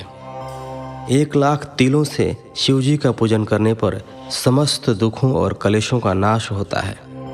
जौ के दाने चढ़ाने पर स्वर्गीय सुख की प्राप्ति होती है। गेहूं के बने भोजन से 1,00,000 बार शिव पूजन करने से संतान की प्राप्ति होती है। मूंग से पूजन करने पर उपासक को धर्म, अर्थ और काम भोग की प्राप्ति होती है तथा वह पूजा समस्त सुखों को देने वाली है। उपासक को निष्काम होकर मोक्ष की प्राप्ति के लिए भगवान शिव की पूजा करनी चाहिए। भक्तिभाव से विधि पूर्वक शिव की पूजा करके जलधारा समर्पित करनी चाहिए। शतरुद्रीय मंत्र से 11 रुद्र जप, सूक्त, षडंग, महामृत्युंजय और गायत्री मंत्र में नमः लगाकर नामों से अथवा प्रणय ओम मंत्र द्वारा शास्त्रोक्त मंत्र से जलधारा शिवलिंग पर चढ़ाएं। धारा पूजन से संतान की प्राप्ति होती है। सुख और संतान की वृद्धि के लिए जलधारा का पूजन उत्तम होता है। उपासक को भस्म धारण करके प्रेम पूर्वक शुभ एवं दिव्य द्रव्यों द्वारा शिव पूजन कर उन्हें सहस्त्र नामों का जाप करते हुए शिवलिंग पर घी की धारा चढ़ानी चाहिए। इससे वंश का विस्तार होता है। 10,000 मंत्रों द्वारा इस प्रकार किया गया पूजन रोगों को समाप्त करता है तथा मनवांछित फल की प्राप्ति होती है। नपुंसक पुरुष को शिवजी का पूजन घी से करना चाहिए। ब्राह्मणों को भोजन कराना चाहिए और प्राजापत्य का व्रत रखना चाहिए। बुद्धिहीन मनुष्य को दूध में शक्कर मिलाकर इसकी धारा शिवलिंग पर चढ़ानी चाहिए। इससे भगवान प्रसन्न होकर उत्तम बुद्धि प्रदान करते हैं। यदि मनुष्य का मन उदास रहता हो, जी उचट जाए, कहीं भी प्रेम न रहे, दुख बढ़ जाए तथा घर में सदैव लड़ाई रहती हो, तो मनुष्यों को शक्कर मिश्रित दूध 10,000 मंत्रों का जाप करते हुए शिवलिंग को अर्पित करना चाहिए। खुशबू वाला तेल चढ़ाने पर भोगों की वृद्धि होती है। यदि शिवजी पर शहद चढ़ाया जाए तो टीबी जैसा रोग भी समाप्त हो जाता है। शिवजी को गन्ने का रस चढ़ाने से आनंद की प्राप्ति होती है। गंगाजल को चढ़ाने से भोग और मोक्ष की प्राप्ति होती है। उपरोक्त वस्तुओं को अर्पित करते समय मृत्युंजय मंत्र के 10,000 जाप करने चाहिए और 11 ब्राह्मणों को भोजन कराना चाहिए। इस प्रकार शिवजी की विधि सहित पूजा करने से पुत्र पौत्र आदि सहित सब सुखों को भोग कर अंत में शिवलोक की प्राप्ति होती है। 15वां अध्याय, सृष्टि का वर्णन। नारद जी ने पूछा, हे पितामह, आपने बहुत सी ज्ञान बढ़ाने वाली उत्तम बातों को सुनाया। कृपया इसके अलावा और भी जो आप सृष्टि एवं उससे संबंधित लोगों के बारे में जानते हैं हमें बताने की कृपा करें। ब्रह्मा जी बोले, मुने, हमें आदेश देकर जब महादेव जी अंतर्धान हो गए तो मैं उनकी आज्ञा का पालन करते हुए ध्यान मग्न होकर अपने कर्तव्यों के विषय में सोचने लगा। उस समय भगवान श्री हरि विष्णु से ज्ञान प्राप्त कर मैंने सृष्टि की रचना का निश्चय किया। भगवान विष्णु मुझे आवश्यक उपदेश देकर वहाँ से चले गए। भगवान शिव की कृपा से ब्रह्मांड से बाहर बैकुंठ धाम में जा पहुँचे और वहीं निवास करने लगे। सृष्टि की रचना करने के उद्देश्य से मैंने भगवान शिव और विष्णु का स्मरण करके जल को हाथ में लेकर ऊपर की ओर उछाला। इससे वहाँ एक अंड प्रकट हुआ जो 24 तत्वों का समूह कहा जाता है। वह विराट आकार वाला अंड जड़ रूप में था। उसे चेतनता प्रदान करने हेतु मैं कठोर तप करने लगा और 12 वर्षों तक तप करता रहा। तब श्री हरि विष्णु स्वयं प्रकट हुए और प्रसन्नतापूर्वक बोले। श्री विष्णु ने कहा, ब्राह्मण, मैं तुम पर प्रसन्न हूँ। जो इच्छा हो वो वर मांग लो। भगवान शिव की कृपा से मैं सब कुछ देने में समर्थ हूँ। ब्रह्मा बोले, महाभाग, आपने मुझ पर बड़ी कृपा की है। भगवान शंकर ने मुझे आपके हाथों में सौंप दिया है। आपको मैं नमस्कार करता हूँ। कृपा कर इस विराट 24 तत्वों से बने अंड को चेतना प्रदान कीजिए। मेरा ऐसा कहने पर श्री विष्णु ने अनंत रूप धारण कर अंड में प्रवेश किया। उस समय उनके सहस्त्रों मस्तक, सहस्त्र आँखें और सहस्त्र पैर थे। उनके अंड में प्रवेश करते ही वह चेतन हो गया। पाताल से सत्यलोक तक अंड के रूप में वहाँ विष्णु भगवान विराजने लगे। अंड में विराजमान होने के कारण विष्णु जी वैराज पुरुष कहलाए। पंचमुख महादेव ने अपने निवास हेतु कैलाश नगर का निर्माण किया। देवर्षि, संपूर्ण ब्रह्मांड का नाश होने पर भी बैकुंठ और कैलाश अमर रहेंगे, अर्थात इनका नाश नहीं हो सकता। महादेव की आज्ञा से ही मुझ में सृष्टि की रचना करने की इच्छा उत्पन्न हुई है। अनजाने में ही मुझसे तमोगुणी सृष्टि की उत्पत्ति हुई, जिसे अविद्या पंचक कहते हैं।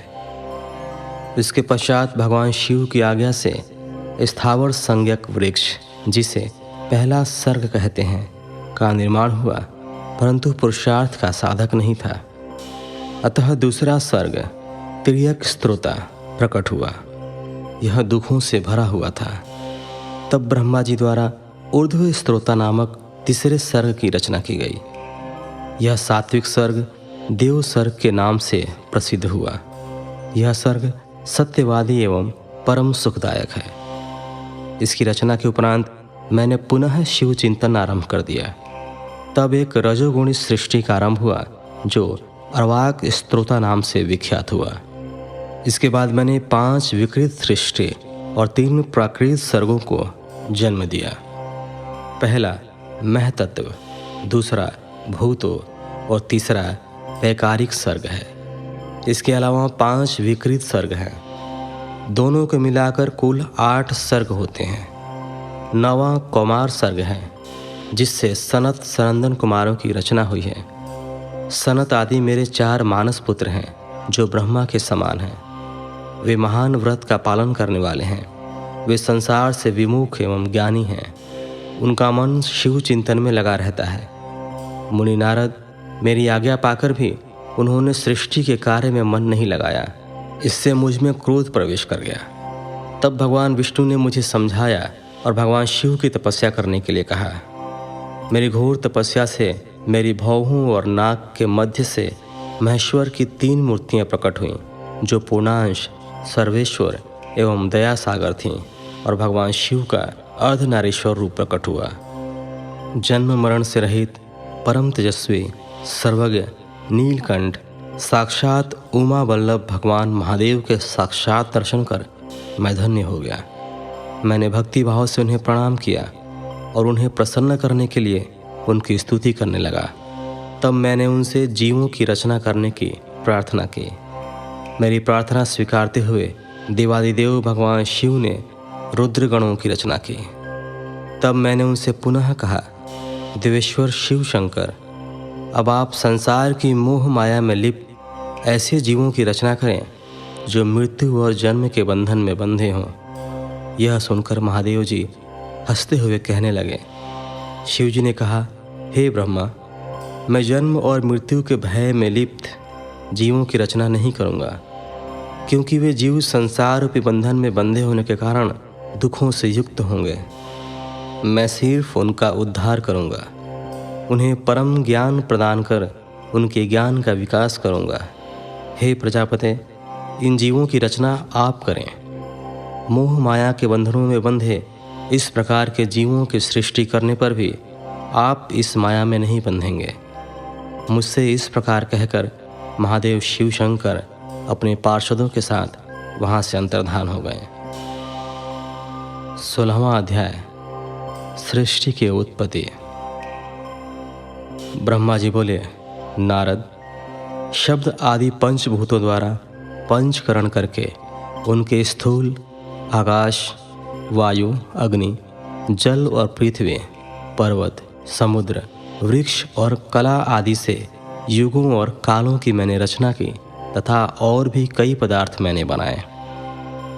उत्पत्ति और विनाश वाले पदार्थों का भी मैंने निर्माण किया है, परंतु जब इससे भी मुझे संतोष नहीं हुआ तो मैंने माँ अम्बा सहित भगवान शिव का ध्यान करके सृष्टि के अन्य पदार्थों की रचना की और अपने नेत्रों से मरीच को, हृदय से भृगु को, सिर से अंगीरा को, कान से मुनिश्रेष्ठ पुलह को, उदान से पुलस्त्य को, समान से वशिष्ठ को, अपान से क्रेतु को, दोनों कानों से अत्रि को, प्राण से दक्ष को और गोद से तुमको, छाया से कर्दम मुनि को उत्पन्न किया।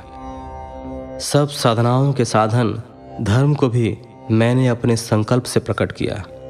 मुनिश्रेष्ठ, इस तरह साधकों की रचना करके महादेव जी की कृपा से मैंने अपने को कृतार्थ माना। मेरे संकल्प से उत्पन्न धर्म मेरी आज्ञा से मानव का रूप धारण कर साधन में लग गए। इसके उपरांत मैंने अपने शरीर के विभिन्न अंगों से देवता व असुरों के रूप में अनेक पुत्रों की रचना करके उन्हें विभिन्न शरीर प्रदान किए। तत्पश्चात भगवान शिव की प्रेरणा से मैं अपने शरीर को 2 भागों में विभक्त कर 2 रूपों वाला हो गया। मैं आधे शरीर से पुरुष व आधे से नारी हो गया। पुरुष स्वयंभू मनु नाम से प्रसिद्ध हुए एवं उच्च कोटि से साधक कहलाए। नारी रूप से शत्रुपा नाम वाली योगिनी एवं परम तपस्विनी स्त्री उत्पन्न हुई। मनु ने वैवाहिक विधि से अत्यंत सुंदरी शत्रुपा का पाणी ग्रहण किया और मैथुन द्वारा सृष्टि को उत्पन्न करने लगे। उन्होंने शत्रुपा से प्रियव्रत और उत्तानपाद नामक 2 पुत्र तथा आकुति, देवहूति और प्रसूति नामक 3 पुत्रियां प्राप्त की। आकुति का रुचि मुनि से, देवहूति का कर्दम मुनि से तथा प्रसूति का दक्ष प्रजापति के साथ विवाह कर दिया गया। इनकी संतानों से पूरा जगत चराचर हो गया। रुचि और आकुति के विवाह संबंध में यज्ञ और दक्षिणा नामक स्त्री पुरुष का जोड़ा उत्पन्न हुआ। यज्ञ की दक्षिणा से 12 पुत्र हुए। मुने, कर्दम और देवहूति के संबंध से बहुत सी पुत्रियां पैदा हुईं। दक्ष और प्रसूति से 24 कन्याएं हुईं। दक्ष ने 13 कन्याओं का विवाह धर्म से कर दिया। ये 13 कन्याएं श्रद्धा, लक्ष्मी, धृति, तुष्टि, पुष्टि, मेधा, क्रिया, बुद्धि, लज्जा, वसु, शांति, सिद्धि और कीर्ति हैं। अन्य 11 कन्याओं ख्याति, सती, संभूति, स्मृति, प्रीति, क्षमा, सन्नति, अनसूया, ऊर्जा, स्वाहा और स्वधा का विवाह भृगु, शिव, मरीचि, अंगिरा, पुलस्त्य, पुलह, क्रतु, अत्रि, वशिष्ठ, अग्नि और पितर नामक मुनियों से उत्पन्न हुआ। इनकी संतानों से पूरा त्रिलोक भर गया। अंबिका पति महादेव जी की आज्ञा से बहुत से प्राणी श्रेष्ठ मुनियों के रूप में उत्पन्न हुए। कल्प भेद से दक्ष की 60 कन्याएं हुई। उनमें से 10 कन्याओं का विवाह धर्म से, 27 का चंद्रमा से, 13 कन्याओं का विवाह कश्यप ऋषि से संपन्न हुआ। नारद उन्होंने 4 कन्याएं अरिष्ट नेमि को ब्याह दी। भृगु, अंगिरा और कुशाश्व से 2-2 कन्याओं का विवाह कर दिया गया। कश्यप ऋषि की संतानों से संपूर्ण त्रिलोक आलोकित है। देवता, ऋषि, दैत्य, वृक्ष, पक्षी, पर्वत तथा लताएं आदि कश्यप पत्नियों से पैदा हुए हैं। इस तरह भगवान शंकर की आज्ञा से ब्रह्मा जी ने पूरी सृष्टि की रचना की। सर्वव्यापी शिवजी द्वारा तपस्या के लिए प्रकट देवी, जिन्हें रुद्रदेव ने त्रिशूल के अग्रभाग पर रखकर उनकी रक्षा की, वे सती देवी ही दक्ष से प्रकट हुई थी। उन्होंने भक्तों का उद्धार करने के लिए अनेक लीलाएं की। इस प्रकार देवी शिवा ही सती के रूप में भगवान शंकर की अर्धांगिनी बनी। परंतु अपने पिता के यज्ञ में अपने पति का अपमान देखकर उन्होंने अपने शरीर को यज्ञ की अग्नि में भस्म कर दिया। देवताओं की प्रार्थना पर ही वे माँ सती पार्वती के रूप में प्रकट हुईं और कठिन तपस्या करके उन्होंने पुनः भगवान भोलेनाथ को प्राप्त किया।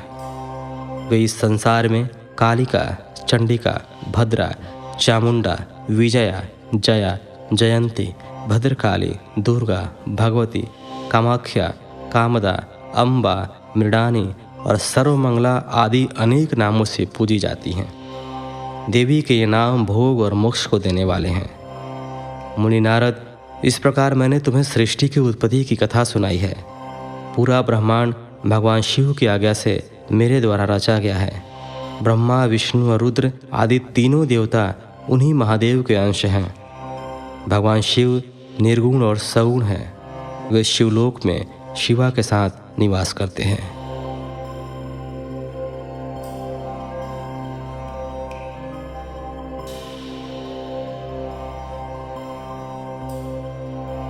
सत्रहवां अध्याय, पापी गूढ़ निधि की कथा।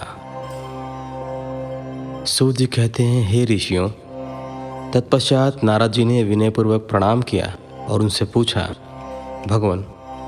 भगवान शंकर कैलाश पर कब गए और महात्मा कुबेर से उनकी मित्रता कहाँ और कैसे हुई? प्रभु शिवजी कैलाश पर क्या करते हैं? कृपा कर मुझे बताएं। इसे सुनने के लिए मैं बहुत उत्सुक हूँ। ब्रह्मा जी बोले, हे नारद, मैं तुम्हें चंद्रमौली भगवान शिव के विषय में बताता हूँ। कांपिल्य नगर में यज्ञ दत्त दीक्षित नाम का एक ब्राह्मण रहते थे, जो अत्यंत प्रसिद्ध थे। वे यज्ञ विद्या में बड़े पारंगत थे। उनका गूढ़ निधि नामक एक 8 वर्षीय पुत्र था। उसका यज्ञोपवीत हो चुका था और वह भी बहुत सी विद्याएं जानता था, परंतु वह दुराचारी और जुआरी हो गया था। वह हर वक्त खेलता कूदता रहता था तथा गाने बजाने वालों का साथी हो गया था। माता के बहुत कहने पर भी वह पिता के समीप नहीं जाता था और उनकी किसी आज्ञा को नहीं मानता था। उसके पिता घर के कार्यों तथा दीक्षा आदि देने में लगे रहते थे। जब घर पर आकर अपनी पत्नी से गूढ़ निधि के बारे में पूछते तो वह झूठ कह देती कि वह कहीं स्नान करने या देवताओं का पूजन करने गया है।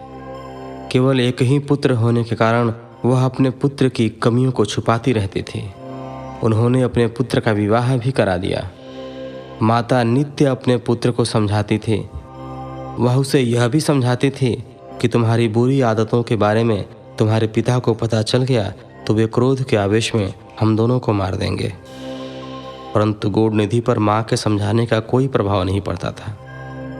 एक दिन उसने अपने पिता की अंगूठी चुरा ली और उसे जुए में हार आया। दैव योग से उसके पिता को अंगूठी के विषय में पता चल गया। जब उन्होंने अंगूठी जुआरी के हाथ में देखी और उससे पूछा तो जुआरी ने कहा, मैंने कोई चोरी नहीं की है, अंगूठी मुझे तुम्हारे पुत्र ने ही दी है। यही नहीं बल्कि उसने और जुआरियों को भी बहुत सारा धन घर से लाकर दिया है। परंतु आश्चर्य तो यह है कि तुम जैसे पंडित भी अपने पुत्र के लक्षणों को नहीं जान पाए।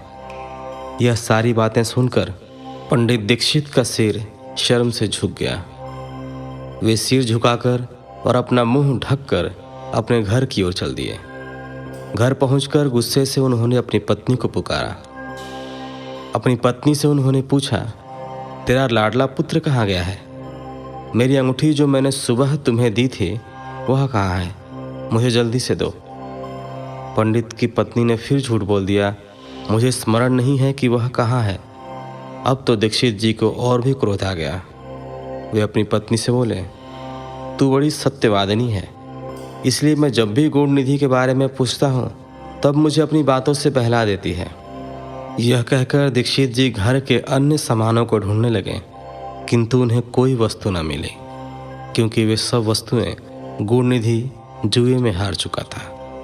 क्रोध में आकर पंडित ने अपनी पत्नी और पुत्र को घर से निकाल दिया और दूसरा विवाह कर लिया। अध्याय संख्या 18। गूढ़ निधि को मोक्ष की प्राप्ति। ब्रह्मा जी बोले, हे नारद, जब यह समाचार गूढ़ निधि को मिला तो उसे अपने भविष्य की चिंता हुई।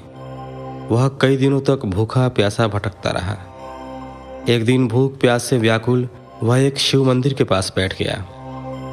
एक शिव भक्त अपने परिवार सहित शिव पूजन के लिए विविध सामग्री लेकर वहां आया था। उसने परिवार सहित भगवान शिव का विधि विधान से पूजन किया और नाना प्रकार के पकवान शिवलिंग पर चढ़ाए। पूजन के बाद वे लोग वहां से चले गए तो गूढ़ निधि ने भूख से मजबूर होकर उस भोग को चोरी करने का विचार किया और मंदिर में चला गया। उस समय अंधेरा हो चुका था, इसलिए उसने अपने वस्त्र को जलाकर उजाला किया। यह मानो उसने भगवान शिव के सम्मुख दीप जलाकर दीप दान किया था। जैसे ही वह सब भोग उठाकर भागने लगा, उसके पैरों की धमक से लोगों को पता चल गया कि उसने मंदिर में चोरी की है। सभी उसे पकड़ने के लिए दौड़े और उसका पीछा करने लगे। नगर के लोगों ने उसे खूब मारा। उनकी मार को उसका भूखा शरीर सहन नहीं कर सका। उसके प्राण पखेरु उड़ गए। उसके कुकर्मों के कारण यमदूत उसको बांध कर ले जा रहे थे। तभी भगवान शिव के पार्षद वहां आ गए और गूढ़ निधि को यमदूतों के बंधनों से मुक्त करा दिया। यमदूतों ने शिवगणों को नमस्कार किया और बताया कि यह बड़ा पापी और धर्म कर्म से हीन है। यह अपने पिता का भी शत्रु है। इसने शिव जी के भोग की भी चोरी की है। इसने बहुत पाप किए हैं, इसलिए यह यमलोक का अधिकारी है। इसे हमारे साथ जाने दें ताकि विभिन्न नरकों को यह भोग सके। तब शिवगणों ने उत्तर दिया कि निश्चय ही गूढ़ निधि ने बहुत सारे पाप कर्म किए हैं, परंतु इसने कुछ पुण्य कर्म भी किए हैं जो संख्या में कम होने पर भी पाप कर्मों को नष्ट करने वाले हैं। इसने रात्रि में अपने वस्त्र को फाड़कर शिवलिंग के समक्ष दीपक में बत्ती डालकर उसे जलाया और दीपदान किया। इसने अपने पिता के श्रीमुख से एवं मंदिर के बाहर बैठकर शिव गुणों को सुना है और ऐसे ही और भी अनेक धर्म कर्म इसने किए हैं। इतने दिनों तक भूखा रहकर इसने व्रत किया और शिव दर्शन तथा शिव पूजन भी अनेकों बार किया है। इसलिए यह हमारे साथ शिवलोक को जाएगा, वहाँ कुछ दिनों तक निवास करेगा। जब इसके संपूर्ण पापों का नाश हो जाएगा तो भगवान शिव की कृपा से यह कलिंग देश का राजा बनेगा। अतः यमदूतों, तुम अपने लोक को लौट जाओ। यह सुनकर यमदूत यमलोक को चले गए। उन्होंने यमराज को इस विषय में सूचना दे दी और यमराज ने इसको प्रसन्नतापूर्वक स्वीकार कर लिया। तत्पश्चात गूढ़ निधि नामक ब्राह्मण को लेकर शिवगण शिवलोक को चल दिए। कैलाश पर भगवान शिव और देवी उमा विराजमान थे। उसे उनके सामने लाया गया। गौरनिधि ने भगवान शिव उमा की चरण वंदना की और उनकी स्तुति की। उसने महादेव से अपने किए कर्मों के बारे में क्षमा याचना की। भगवान ने उसे क्षमा प्रदान कर दी। वहाँ शिवलोक में कुछ दिन निवास करने के बाद गौरनिधि कलिंग देश के राजा अरिंदम के पुत्र दम के रूप में विख्यात हुआ। हे नारद, शिव जी की थोड़ी सी सेवा भी उसके लिए अत्यंत फलदायक हुई। इस गौरनिधि के चरित्र को जो कोई पढ़ता अथवा सुनता है, उसकी सभी कामनाएं पूरी होती हैं तथा वह मनुष्य सुख शांति प्राप्त करता है। अध्याय संख्या 19। गौरनिधि को कुबेर पद की प्राप्ति।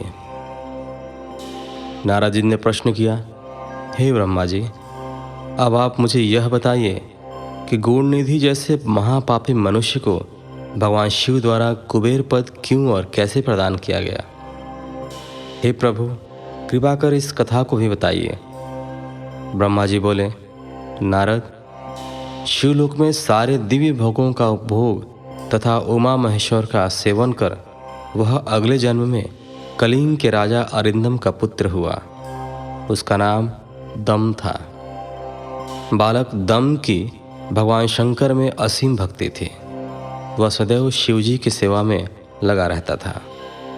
वह अन्य बालकों के साथ मिलकर शिव भजन करता। युवा होने पर उसके पिता अरिंदम की मृत्यु के पश्चात दम को राज सिंहासन पर बैठाया गया। राजा दम सब ओर शिव धर्म का प्रचार और प्रसार करने लगे। वे सभी शिवालयों में दीपदान करते थे। उनकी शिवजी में अनन्य भक्ति थी। उन्होंने अपने राज्य में रहने वाले सभी ग्रामाध्यक्षों को यह आज्ञा दी थी कि शिव मंदिर में दीपदान करना सबके लिए अनिवार्य है। अपने गांव के आसपास जितने शिवालय हैं, वहां सदा दीप जलाना चाहिए। राजा दम ने आजीवन शिव धर्म का पालन किया। इस तरह वे बड़े धर्मात्मा कहलाए। उन्होंने शिवालयों में बहुत से दीप जलवाए। इसके फलस्वरूप वे दीपों की प्रभा के आश्रय हो मृत्युपरांत अलकापुरी के स्वामी बने।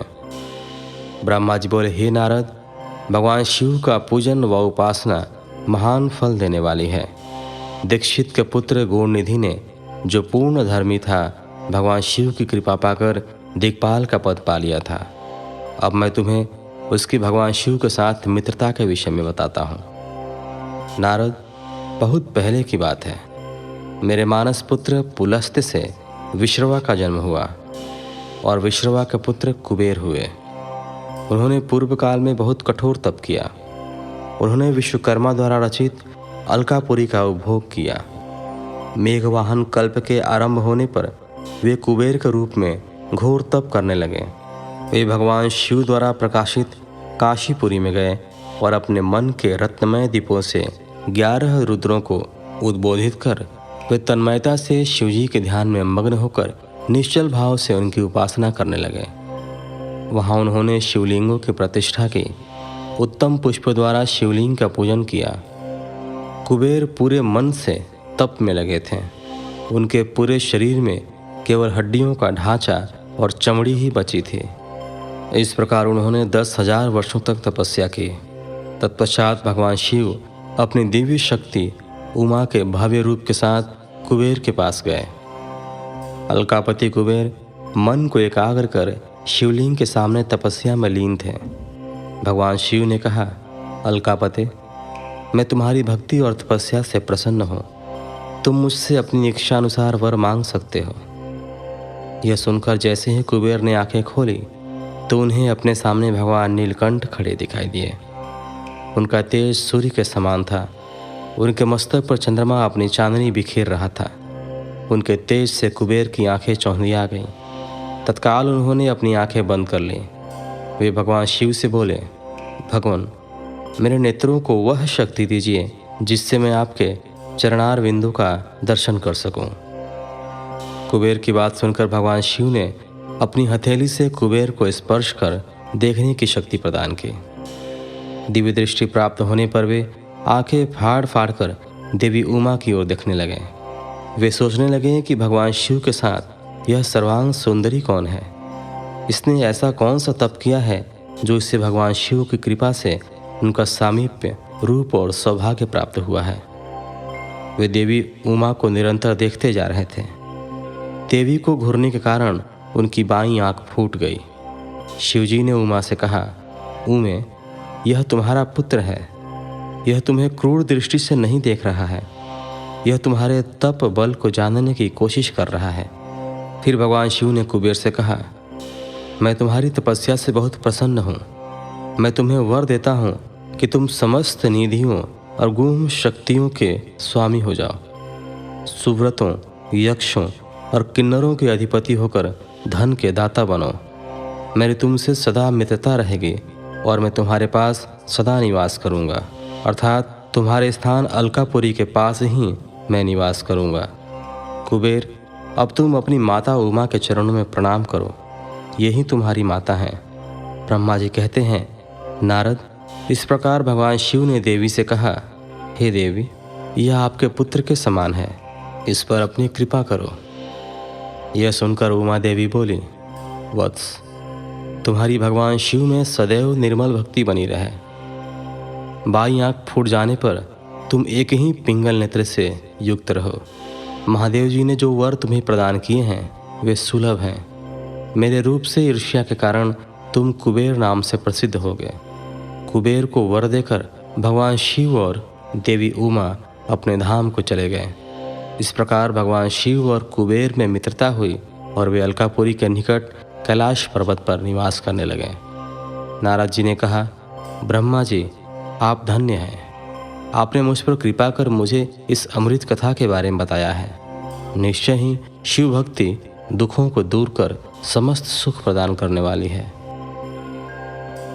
अध्याय संख्या 20। भगवान शिव का कैलाश पर्वत पर गमन। ब्रह्मा जी बोले, हे नारद मुनि, कुबेर के कैलाश पर्वत पर तप करने से वहाँ पर भगवान शिव का शुभ आगमन हुआ। कुबेर को वर देने वाले विश्वेश्वर शिव जब निधिपति होने का वर देकर अंतर्धान हो गए, तब उनके मन में विचार आया कि मैं अपने रुद्र रूप में, जिसका जन्म ब्रह्मा जी के ललाट से हुआ है और जो संहारक है, कैलाश पर्वत पर निवास करूँगा। शिव की इच्छा से कैलाश जाने के इच्छुक रुद्रदेव ने बड़े जोर जोर से अपना डमरू बजाना शुरू कर दिया। वह ध्वनि उत्साह बढ़ाने वाली थी। डमरू की ध्वनि तीनों लोकों में गूंज रही थी।